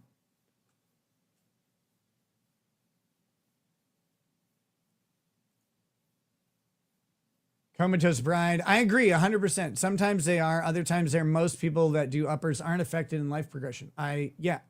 And people who think that that's not happening, prescription Adderall is, it's basically legalized meth.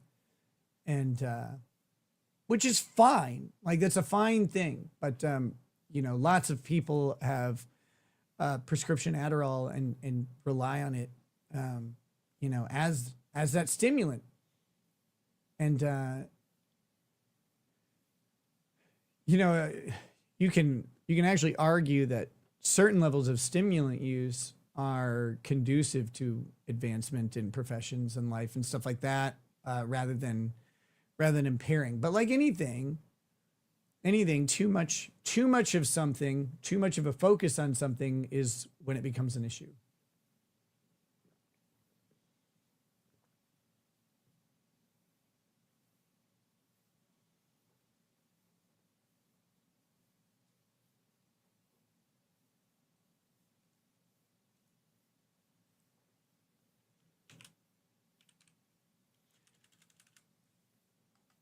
So got some clarification on the MDMA question, because we're a sex talk channel now as we wait for Kouri Richens to come back. Bad wife and bad bartender. So just to clarify, our sessions are already so good. Probably the only reason we got through the likely to divorce years and we'll be married 10 years next month is just so great that I being almost 40 and sex drive is hitting its peak, sometimes want it more than one time a day. Like, okay. Let me help you out with that. Here's what you need. They should pay me for this. Rugiet.com, because I'm guessing if you're asking this question, he needs to keep up. Very common issue for ladies in their late 30s, early 40s. Their sex drive peaks way later than men's do. Who knows why that is? Doesn't really matter. It just is. It's a common issue, and then you get to a point where you know they're looking for sex multiple times a day, and their hubbies maybe are busy or aren't able to keep up as they age and stuff like that. You know, who knows? First thing I got to say is, ha! Take that, bitches! What's it feel like? What's it feel like? Asking and not receiving. Ha! The tables have turned. Get on the merry-go-round. Get over it. No, I'm just kidding. Rugiet.com is your answer. It is a combination of boner pills, Viagra, Cialis, and some other one I don't remember. And then also there's whatchamacallit? There's a mood stimulant that's included as well. I guess a mood stimulant. It's the horniness hormone. So it actually hits the desire function as well. It doesn't just make your dick hard. It makes you want to participate sexually. It makes you desire that more than you otherwise would or whatever. So if you want help with that, go there. Get those. Try those out. I think you'll really, really enjoy it, both of you.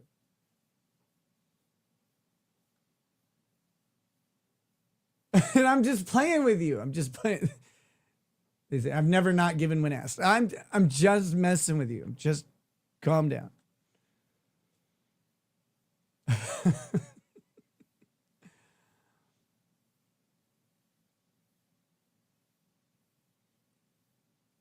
Why is the court not back yet?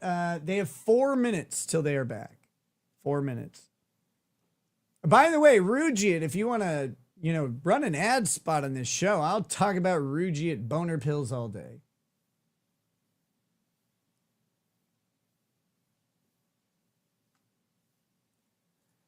Swampy Rumble says apomorphin or something. Yeah, it's something like that for the other component. So Viagra is like a fast acting, kind of short window blood flow stimulant. So it lasts I think like 5 to 6 hours. And then you have Cialis, which lasts between 18 and 36 hours, depending on the dosing and the person. And is more like a, it's ready when you are type thing, but it's not as like on demand and crazy. So, you know, they combine those two things. So you have kind of the immediate function of when you take it, but also it lasts, you know, it lasts on into the days.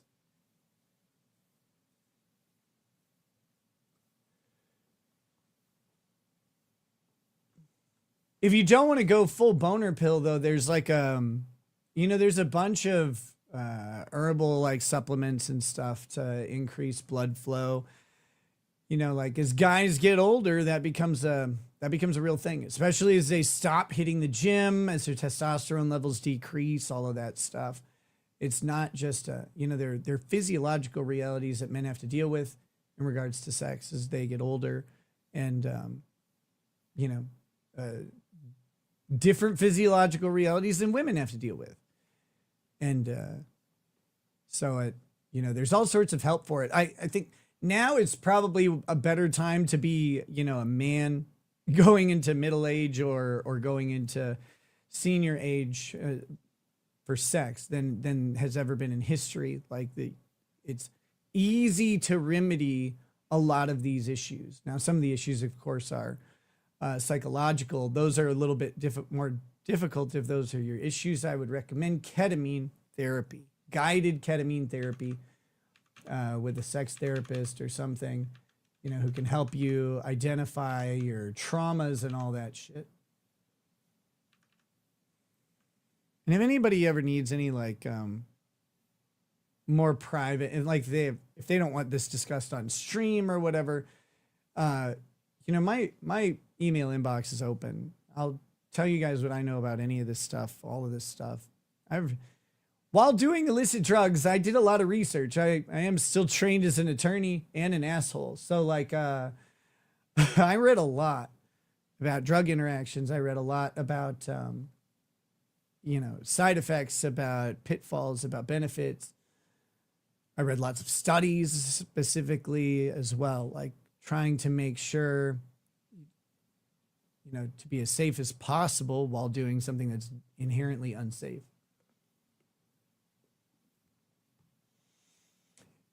What has happened so far in court? Not much. Lol, Nick, you don't read your email. No, I don't read your emails. No, I read them. I don't always respond to them, sorry. I hate email in general. You can also DM me, Twitter or Instagram. You know, email allows people a little bit more privacy, like, cause you could just do a whatever, like you could get a Proton Mail anonymous thing and email me. And like, if I see it and respond to it, you know, it doesn't reveal who you are necessarily.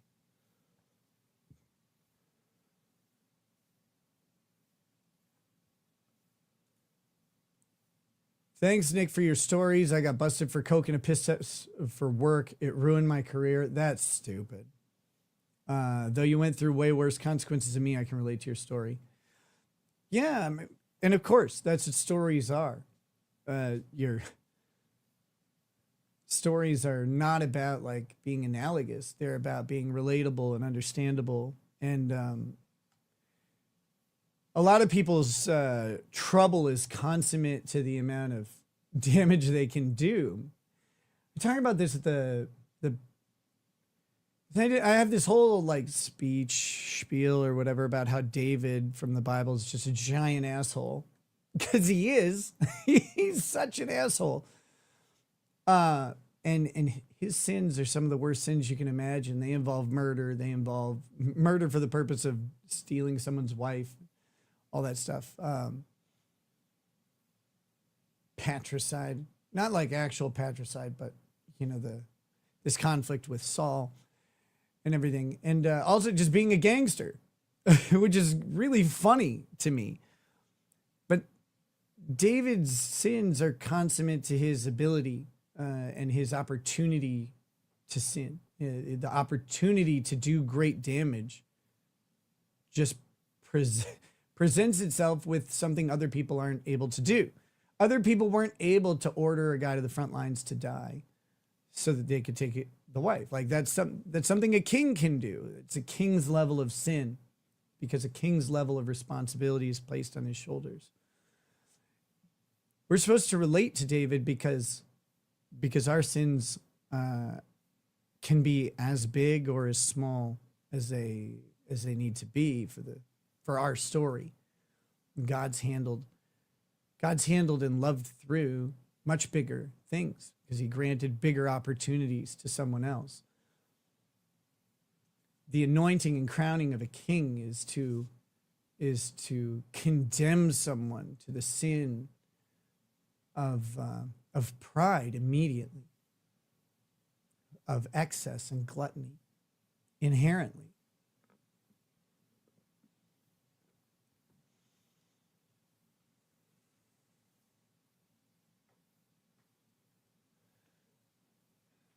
So yeah, I mean, we have similar stories, different impact, and that's fine. I'm glad that it can bring you some comfort and peace, hopefully. I have the luxury of being able to talk about it openly because it happened. The luxury. Because it happened in public, there's no purpose in like hiding behind anything to talk about it. I can just discuss it. Not everybody has that voice. Not everybody can talk about their experiences because they're maybe secret. If they came out, maybe they could damage their careers or their marriages or their friendships, whatever it is. And so they don't get that voice because of the stigmatization behind illicit substance use. So if I can share my story, and I'm immune to that sort of stigmatization in a lot of ways, not in all of them, but in a lot of ways. And I can share my story, that makes it so someone else doesn't have to share theirs.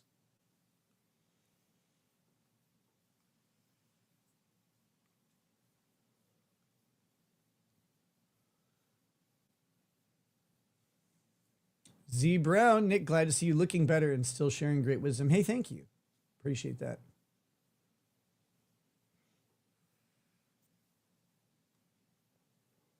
Everyone has their vice, whether we all know about it or not.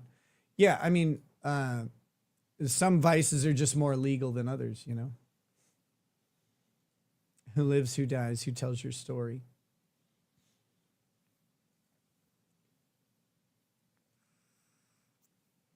Real tie beard, everyone fails. How we face the failure is the real test. The real test. Hey, Ty, you like this jacket?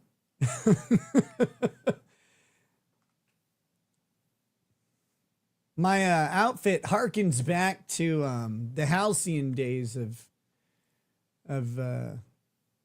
your generation, in my opinion, going for an 80s broadcaster look.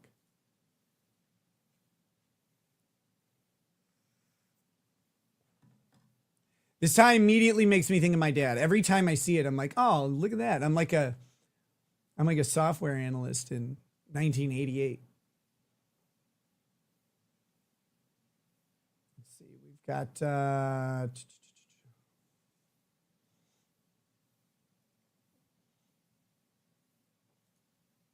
under review. I appreciate you sharing your stories, Nick. Hey, thank you. Under review. I appreciate you being here to listen to them.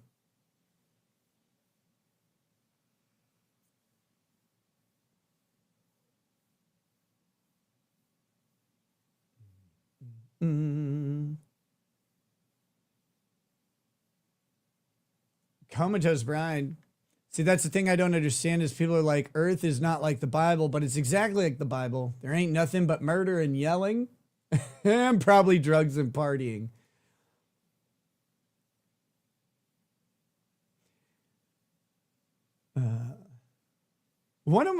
There's a lot of yelling. There's a lot of yelling. Actually, that's one of my favorite things about Jesus's early miracles is Jesus's early miracles all happen while he's annoyed. He's kind of like, he's very callous about it. Like if you think about it, like his first miracle is turning water into wine, right? Is the first recognized miracle. And he's like at this point, and he's at a wedding. They run out of wine. His mom's like, "Oh, you can fix this, right?" Which is crazy to think about. Like, how does she know he can fix this? What has he been doing in private? That's the real thing. You can fix this. You're Jesus. Although he hadn't revealed himself yet. So he's like, "Woman, it's not time." And she's like, "But they're out of wine." So he's like, "Fine. Bring over the cisterns of water." And they bring over the cisterns that you wash your hands in when you come into a place. You would wash your hands in these things. So everybody's dipped their grimy Jew mitts into the water over and over, and they've got to be full of like dust and grime. It's very dusty in the desert and sandy, all up in every crevice and stuff. And so they're just sitting there. They wash their hands, elbow to fingertips, run them through these big pots. And Jesus turns that disgusting water into the best wine that's around. He's like, "Here, have your stupid wine." That's funny. Then you have like him on the boat. Storm's going. He's just trying to take a nap. And all the apostles are fucking whining. They're like, "Oh, we're going to die. We're going to die." And he's like, "Are you serious? Will you guys just lay down and shut up? I'm trying to sleep." And he yells at the storm and stops it. He's always annoyed when he's doing his miracles early on. It cracks me up. And to me, that always goes unnoticed too. I don't hear pastors talking about him being annoyed. Like when he calls the woman a dog because she touches his robe. He's like, "Who touched my fucking robe?" And she's like, it's like a Syrian woman or whatever. And as is proper, he immediately dresses her down for being of different race. And he's like, the dog should not like approach the master. And she says, even the dog eats the scraps from the master's table. So she acknowledges her own inferiority. And she's like, "I like you a little bit. Like, you touched my robe. That's okay. Get healed. Get healed, woman."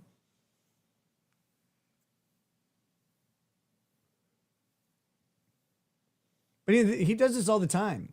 And one blind guy's like, "Hey, I'm blind. Like, you're the prophet who can heal him." So he spits on the ground, rubs mud in his eyes. He's like, "Here's mud in your eye, kid." Cleans that right up. All of a sudden he could see. Everything's a troll. I think Jesus is probably pretty funny.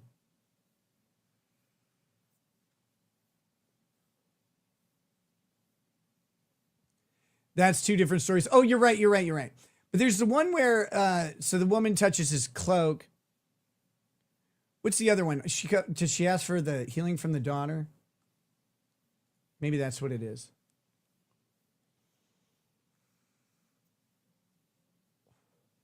He makes Lazarus wait to come back from the dead. Also funny. He's like, he could go in and fix it. Nope. Stay dead, dummy. Why'd you die in the first place?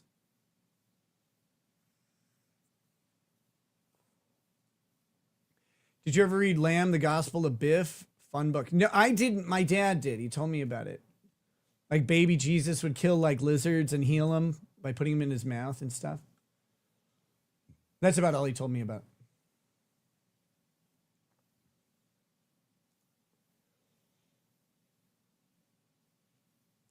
Ty says, "Now I wear a 1940s era leather naval pilot jacket and Ray-Ban aviators. I was definitely born in the wrong decade." Yeah, me too. No, wait, I was born in the right decade, but I was supposed to be 20. I was supposed to be born at 20. Aaron is gifted a Ricada Law membership. Thank you, Aaron.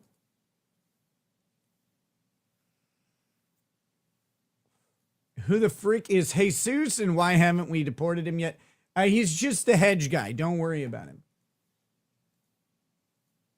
Talks about some stories that he does. I didn't update the membership thing. We're actually up to 16 members so far today here on YouTube.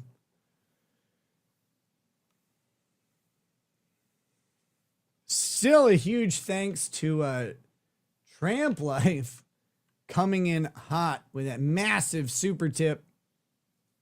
early on in the show.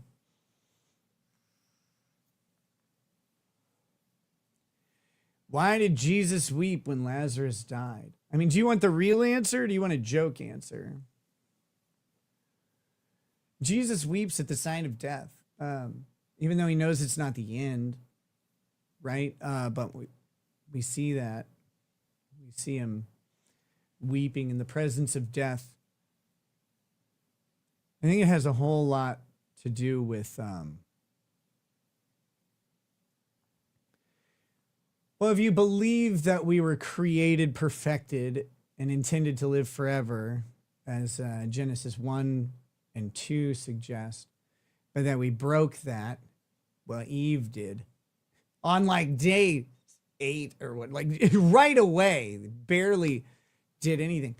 But, you know, if you believe that we were made perfected and made to be eternal, but our sin, our original sin broke the world and brought death into our lives, then I think Jesus is just weeping at what should have been, what the intention was, what might have been. That's one way to approach it. I don't know if I buy into that.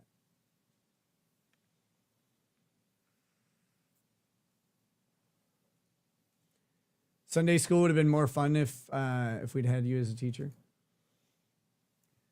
Every year I taught Sunday school, they liked it. I don't know.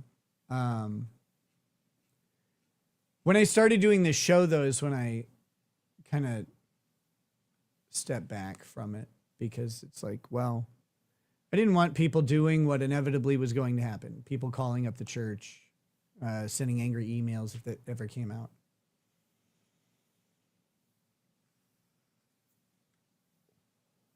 Mistress Meg says, sheesh, because he was human.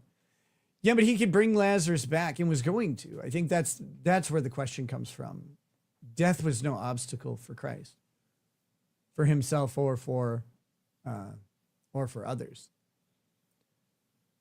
But maybe he was just empathizing with the loss that was being experienced by those around him, those who didn't know that he would overcome death in front of them.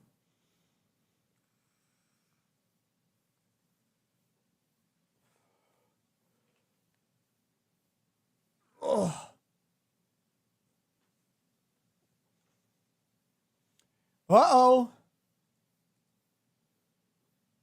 We have a judge head sighting.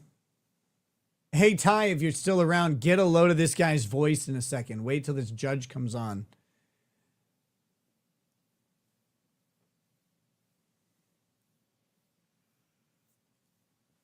The Regatta Church of mostly Christians. Frog Springs. See you later, buddy. Come back when you can, of course. Get those shekels.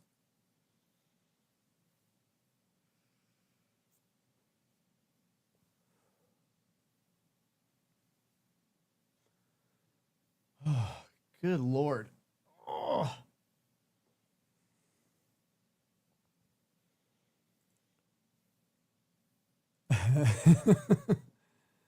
Gonna put some dirt in your eye. Jesus when he sees a blind man. Thanks for the super tip image, Sport Nugget. Guys, if you want to send in gifts or images, you can do that through super tip. They display right on the screen.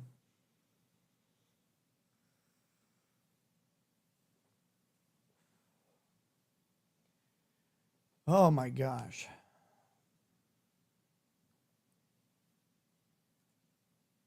You asked a Christian school teacher one day if he believed in ghosts or spirits, and he said no. I mean, I suppose I believe in them. I don't necessarily know what they are, and I don't think we have a good grasp on what they might be. Oh, Frog Springs. Sorry, madam. May you have a fine day. Oh my goodness. Speaking of ma'ams, what's up, Lacey? How you doing? Welcome. Court's been riveting today. Absolute doorbuster testimony happening right now.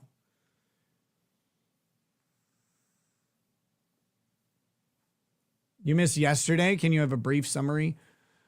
I mean, the state continued its case in chief. It it started where day one left off with Officer Nguyen. That's Nguyen. Officer Nguyen went ahead and testified about his response. He was the guy who had to fill out the death sheet at the time of death. So he was the one who interviewed Kouri. His major testimony from him that was meaningful was effectively that it was not a crime scene at the time that they took the inventory, and some of Kouri's actions struck him as odd, but he also had to testify that he didn't know what her actions should be because he wasn't familiar with her in the face of trauma.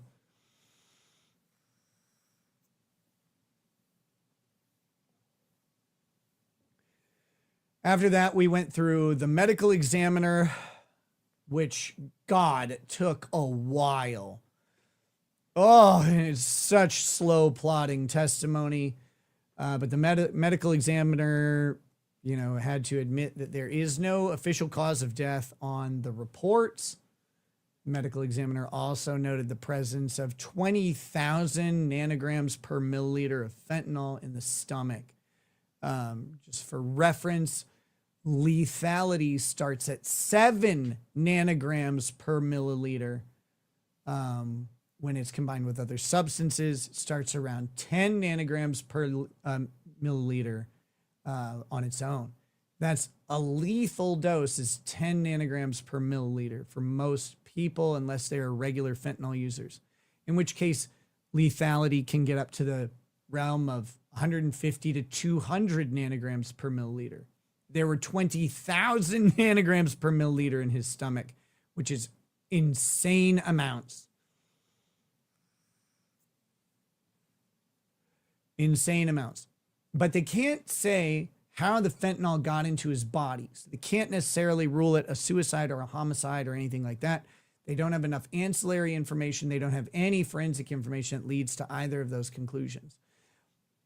The best thing you could do is draw the inference maybe that much fentanyl is probably either an outright suicide, though this guy didn't have any of the other sort of symptoms of suicide, or you have a homicide with a poisoning. There was lots of testimony from various techs as well about collecting medical samples. There was testimony from the thickest necked woman ever, who's one of the EMTs. I like that she basically said he was in cardiac arrest. And she's like, but we don't know how he died. And she's like, well, his heart was stopping. Like, he was in cardiac arrest at the time. The defense's case largely hovers around this idea that his weed gummies may have caused the death, which is crazy, or an allergic reaction to something, which doesn't seem to be indicated anywhere. Tricky Rich says, I know nothing about fentanyl. Could it have been injected in the gummies by the girlfriend? I guess in theory, you could melt down fentanyl like you would with heroin. I don't know this, but in theory, you could. Okay, here comes the voice of the judge, otherwise known as the voice of the courtroom god.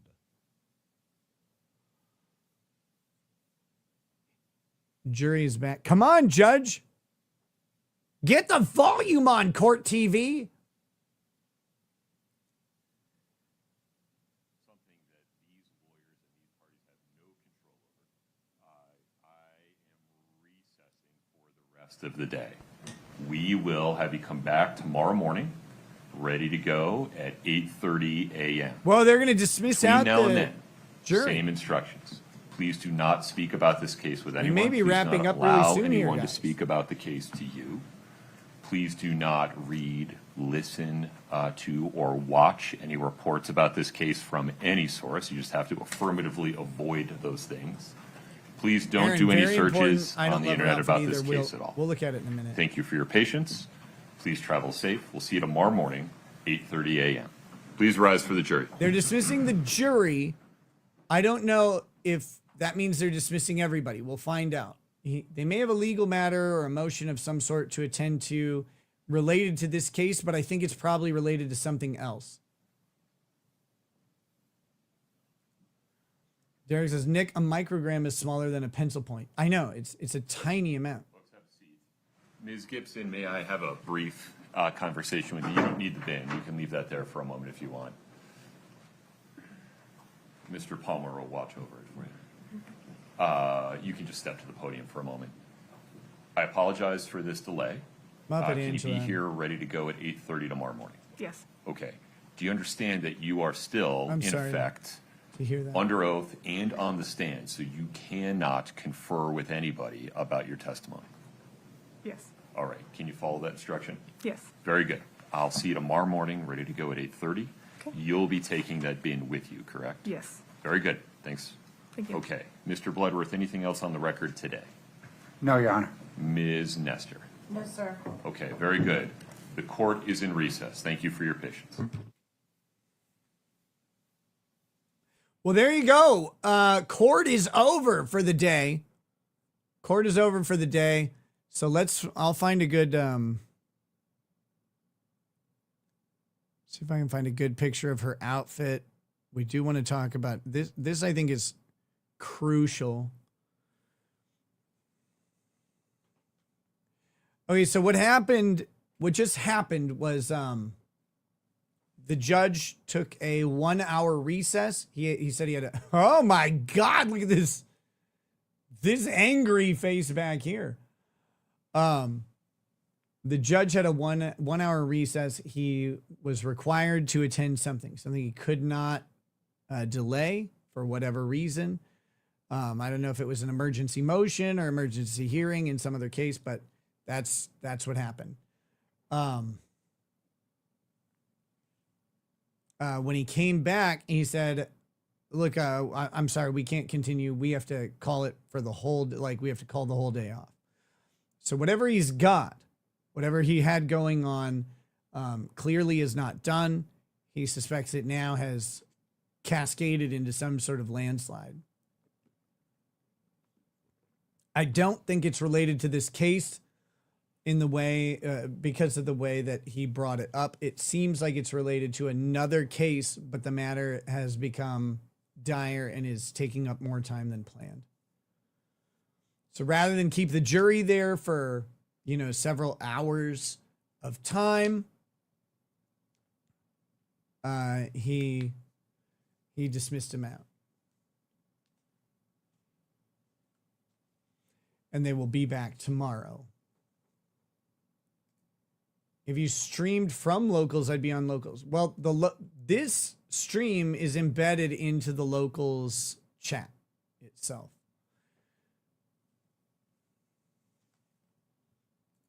Moon Shadow Blue, wow, you're back. Hope all is well, Nick. All is well. I am back. Welcome.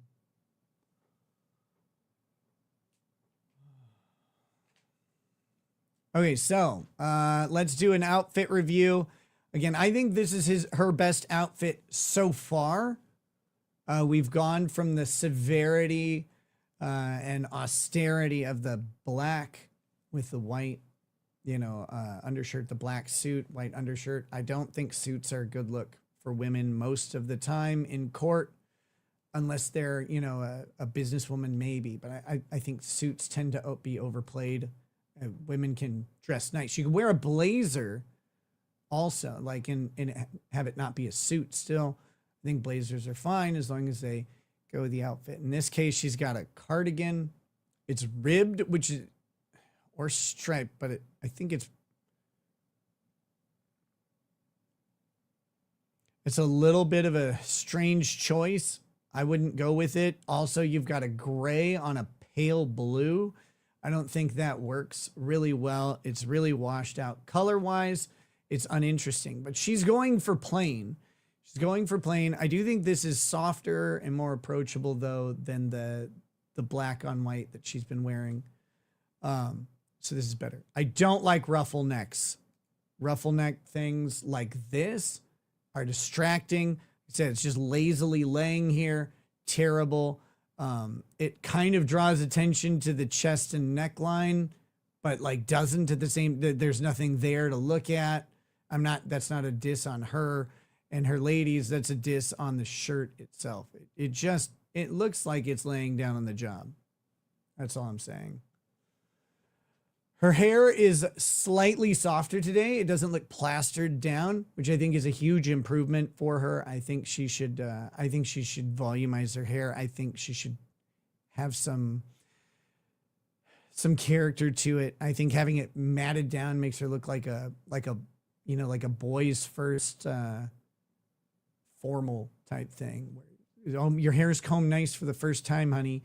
Like I don't like it at all. She's not ugly.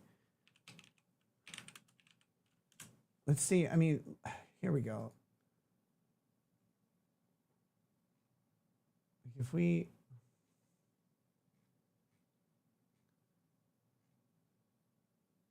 So it looks like her hair style that she's going with is a variation of her hair being down, how she styles it. So let's see. But like, so in some of these pictures, I can pull these up larger, but you have this similar style. It's just the rest of her hair is down rather than pulled back. So she tends to do this swoopy thing. This looks better though, but I think, something like this. This is a nice look. She can definitely pull off.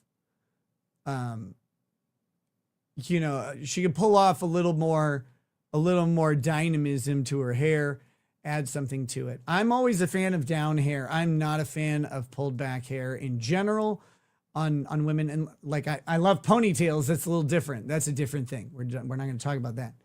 But I mean, for the look of it, she's got her hair back in a bun every day. And I think that it creates a severity and a coldness that I don't think is appropriate. They're trying to make her, like, she doesn't want to come in as a glam model.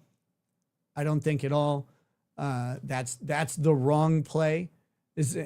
I thought Amber Heard should play up her looks more, but that's because Amber Heard is Hollywood, and that's who she was. Johnny Depp dressed like Hollywood. Amber Heard should have dressed like herself, in my opinion. Kouri here is a real estate agent, high value properties that she flips. So, her looking good is part of the job. But I don't think she wants to go overboard with it. I don't think she wants to look ridiculous.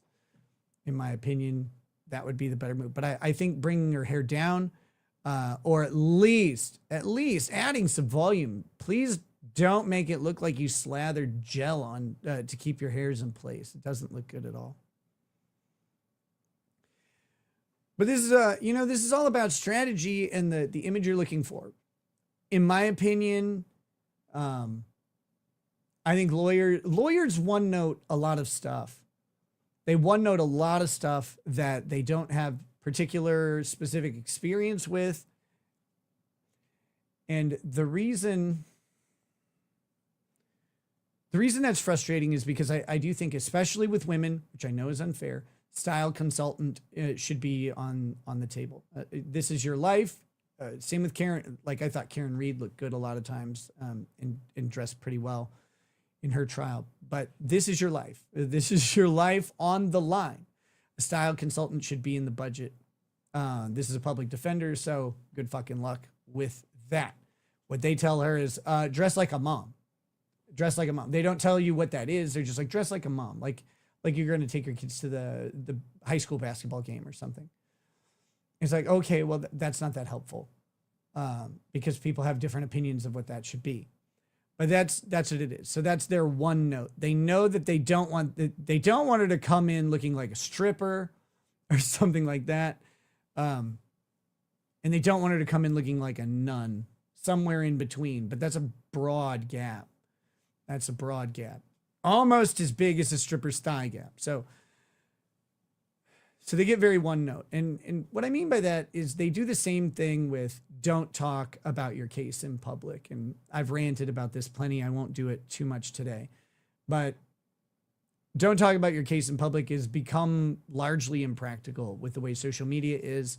And there's certain clients, certain defendants, etc., who absolutely should leverage their platform, depending on the crime, depending on the accused crime, or on the civil matter that they're trying to resolve, depending on which those, like what those are. There's plenty of reasons for them to utilize their social media platforms to cash in on the investment they've made in that popularity and weaponize it in one way or another. Weaponize it for them or against their opponents, whatever that may be. Use the public to put pressure on your opponent. That can be leverage. I mean, you have to do it very carefully, obviously. But in the same way, you know, lawyers just have this one note, like, oh, don't talk about your case. It's like, well, okay, I guess. And then they have this one note, like, address this way. And I think women are treated more unfairly in this regard. Men have it pretty easy. Just wear a suit that isn't too attention grabbing or ostentatious. Women, you know, don't heavily ornament yourself with jewelry. Don't look rich. But lots of poor chicks look great. So you can still dress nice. I think she could do a little bit better here.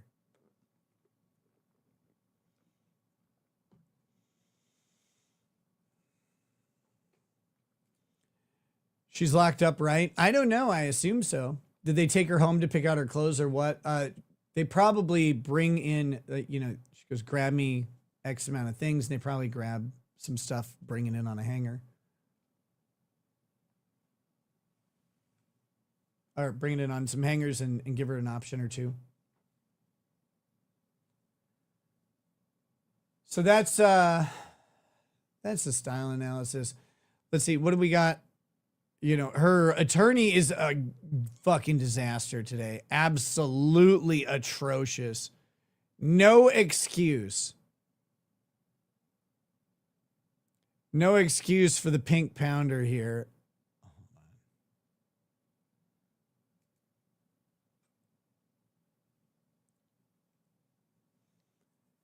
Yeah, this is an unacceptable outfit. Gross. Miss Piggy vibes. Girl, you are big.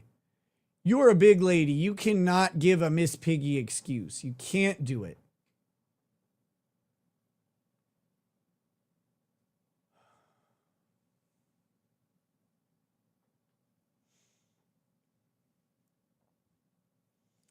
I think the dress strategy is mostly informed by the makeup of the jury. I think the dress strategy is, I legitimately think it's a one note throwaway thing. Like just wear something relatively conservative, look like a mom.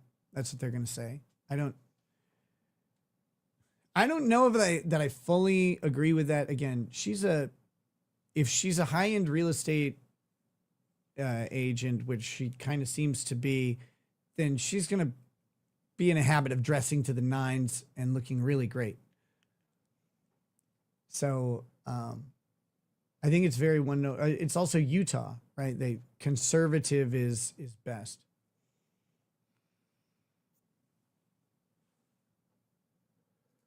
Fun fact, she begged her last attorney to smuggle her in Crest White strips. There you go. So she's at least conscious of it. I want to see this.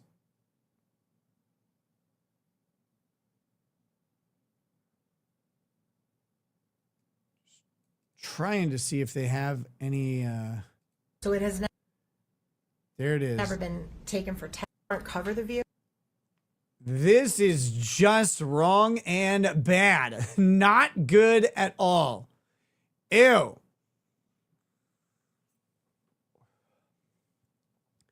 This is some sort of, this is not silk. This is wool of some sort. So this is thick like her material. It's a heavy material. She did say it's been very cold. So I guess this is her winter coat that she's put on. Again, completely unflattering. Too loud, like on the color itself. It's not busy. It's not that kind of loud. It's just so Like, it's such a stark color to bring to court. It draws a lot of attention to the outfit.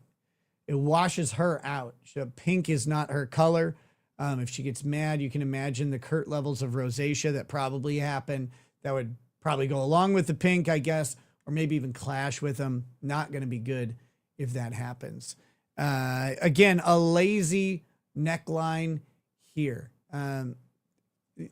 You're presenting to court and to the world to save someone's life. Put a fucking neckline on your shirt. Wear a button up. One of those two. One of those two. Either commit to wearing a suit of some sort or don't. But don't wear pink. Don't wear pink. If you're not Reese Witherspoon, you're not wearing pink in court. Get out of here.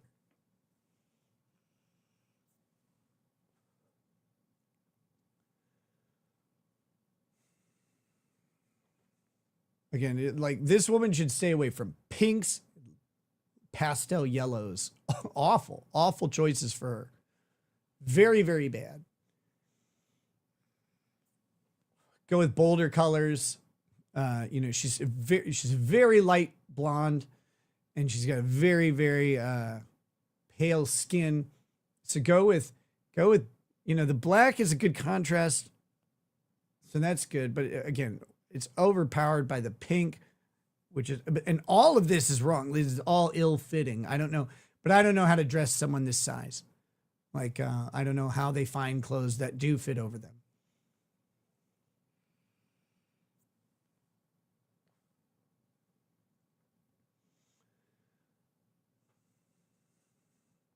This is one of the most disgusting things I've ever read.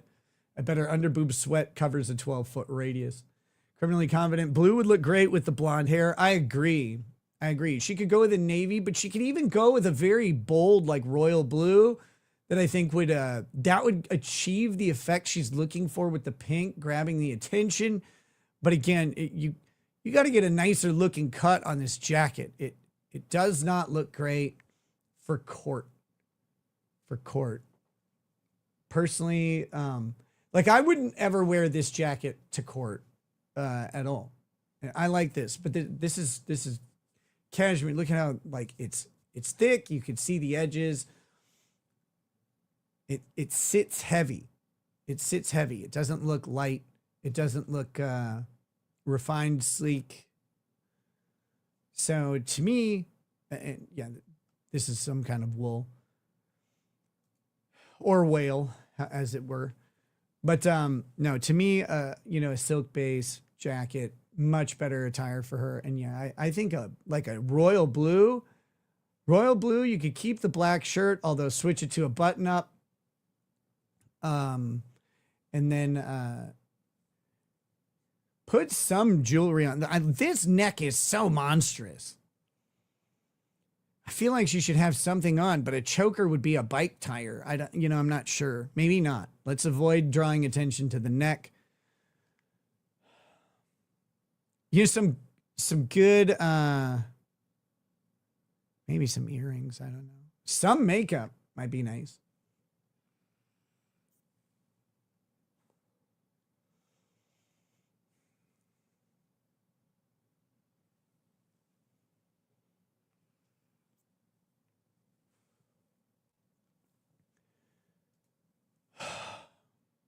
I don't even want to know how this suit goes down the legs. I don't want to know if this is a skirt or pants. I think either way is a nightmare.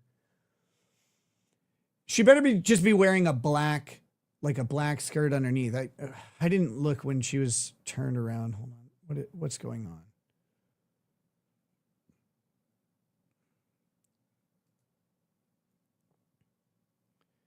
Okay, it's hard to see, but she definitely doesn't have pink on. She's not in the full pink suit. And again, she's not committed to this. You've clearly never attended LDS church services. You're not in church, you're in court. And you're in court on national television. That's the important thing.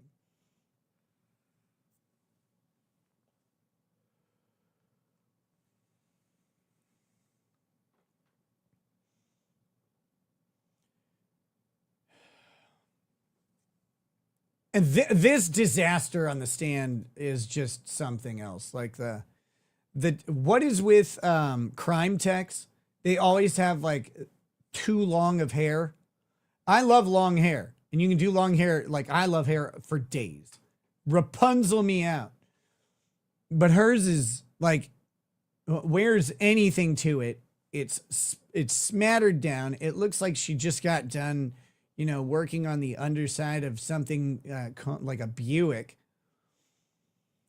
And it was like, oh yeah, I have to get on, like throw a suit on over my greasy tank top and go to court. Ew. I also think it's the same thing she wore yesterday, which means it's her only jacket, which is not good. Ladies, you don't have to wear a jacket to court. There's no dress code, but just dress nice. Do you normally wear a jacket? If you do, props. If you're normally rocking blazers all day, go for it. They look great. Love them. Especially if you fill them out a little bit. Very sexy, but also very like professional. Perfect. If you don't start. Don't start. Arian says, what if the jury is predominantly LDS members? Like, I'm not saying go nuts with her with the outfit on the attorney. I'm saying that pink jacket is atrocious. And if you want to draw attention, as Lacey said, a nice like a sapphire blue, a royal blue, will draw the same level of attention as a pink, but it won't wash out her skin tone.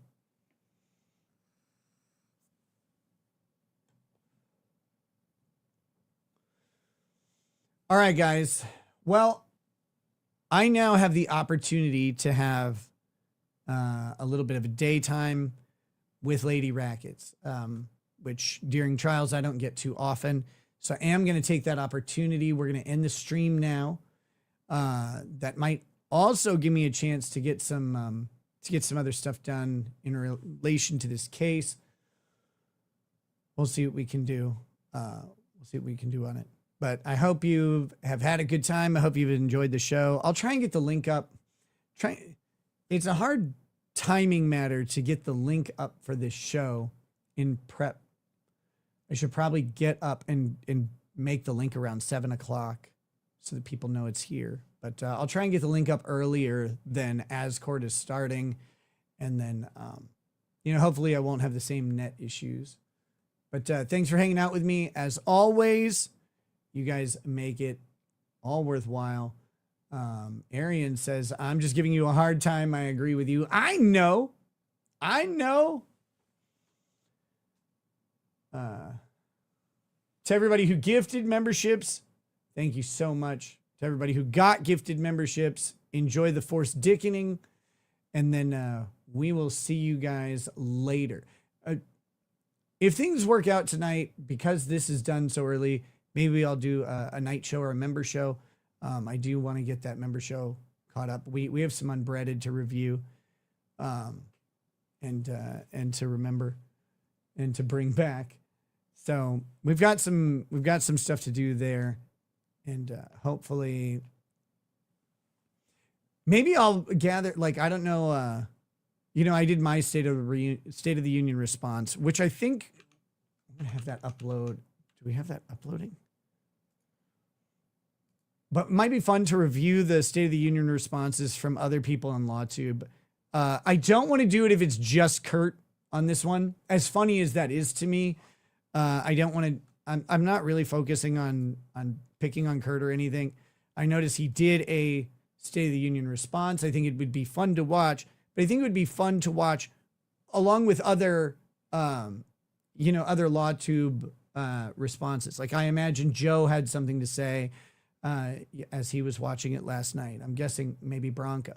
So it might be fun to check out the other LawTubers and stuff if we do a member stream or whatever. But all right, guys, I'm going to peace out for a little while.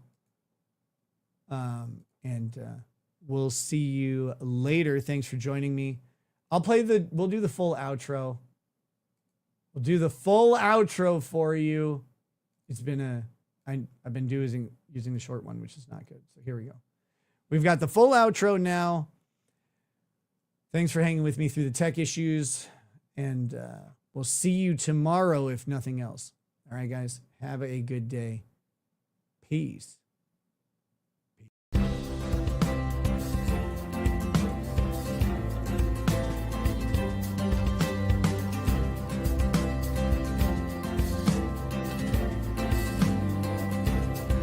Oh, he drinks a fair bit, but you realize that it just helps get his noggin jogging along. With his glass by his side and his kids asleep tight, we'll hear some lost-plaining tonight. With his microphone muted, we'll laugh at this boomer until he explains it's all part of the plan. Watch his face become redder as he becomes madder, raging at idiots from Twitterland. From the white shores of Maine to the hills of Glenlivet, there's no one who explains the law better than Nick. So pour out a glass for the ones who have passed to make the law what we have now. Oh, his lady is fair, and she handles herself with the grace of one who has borne many children. As the wife of a lawman, she makes sure that he has the time and the place to provide for them there. So pour out an ardbeg, a bow, more of that frog. The spirits flow as the ones who get unemployed. So pour out a glass for the tea post on Twitter as we hear lost-plaining tonight. From the white shores of Nairn to the hills of Glenlivet, there's no one who explains the law better than Nick. So pour out a glass for the ones who have passed to make the law what we have now.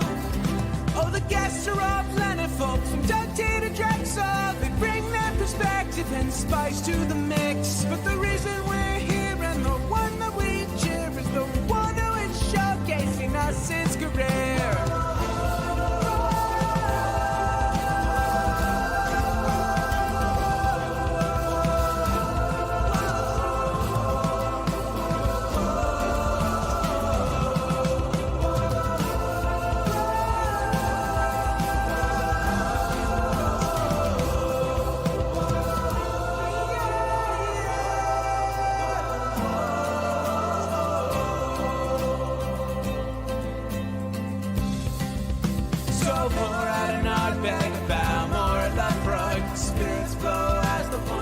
Get unemployed. So pour out a glass for the tea post on Twitter as we hear lost-plaining tonight. From the white shores of Nairn to the hills of Glenlivet, there's no one who explains the law better than Nick. So pour out a glass for the ones who have passed to make the law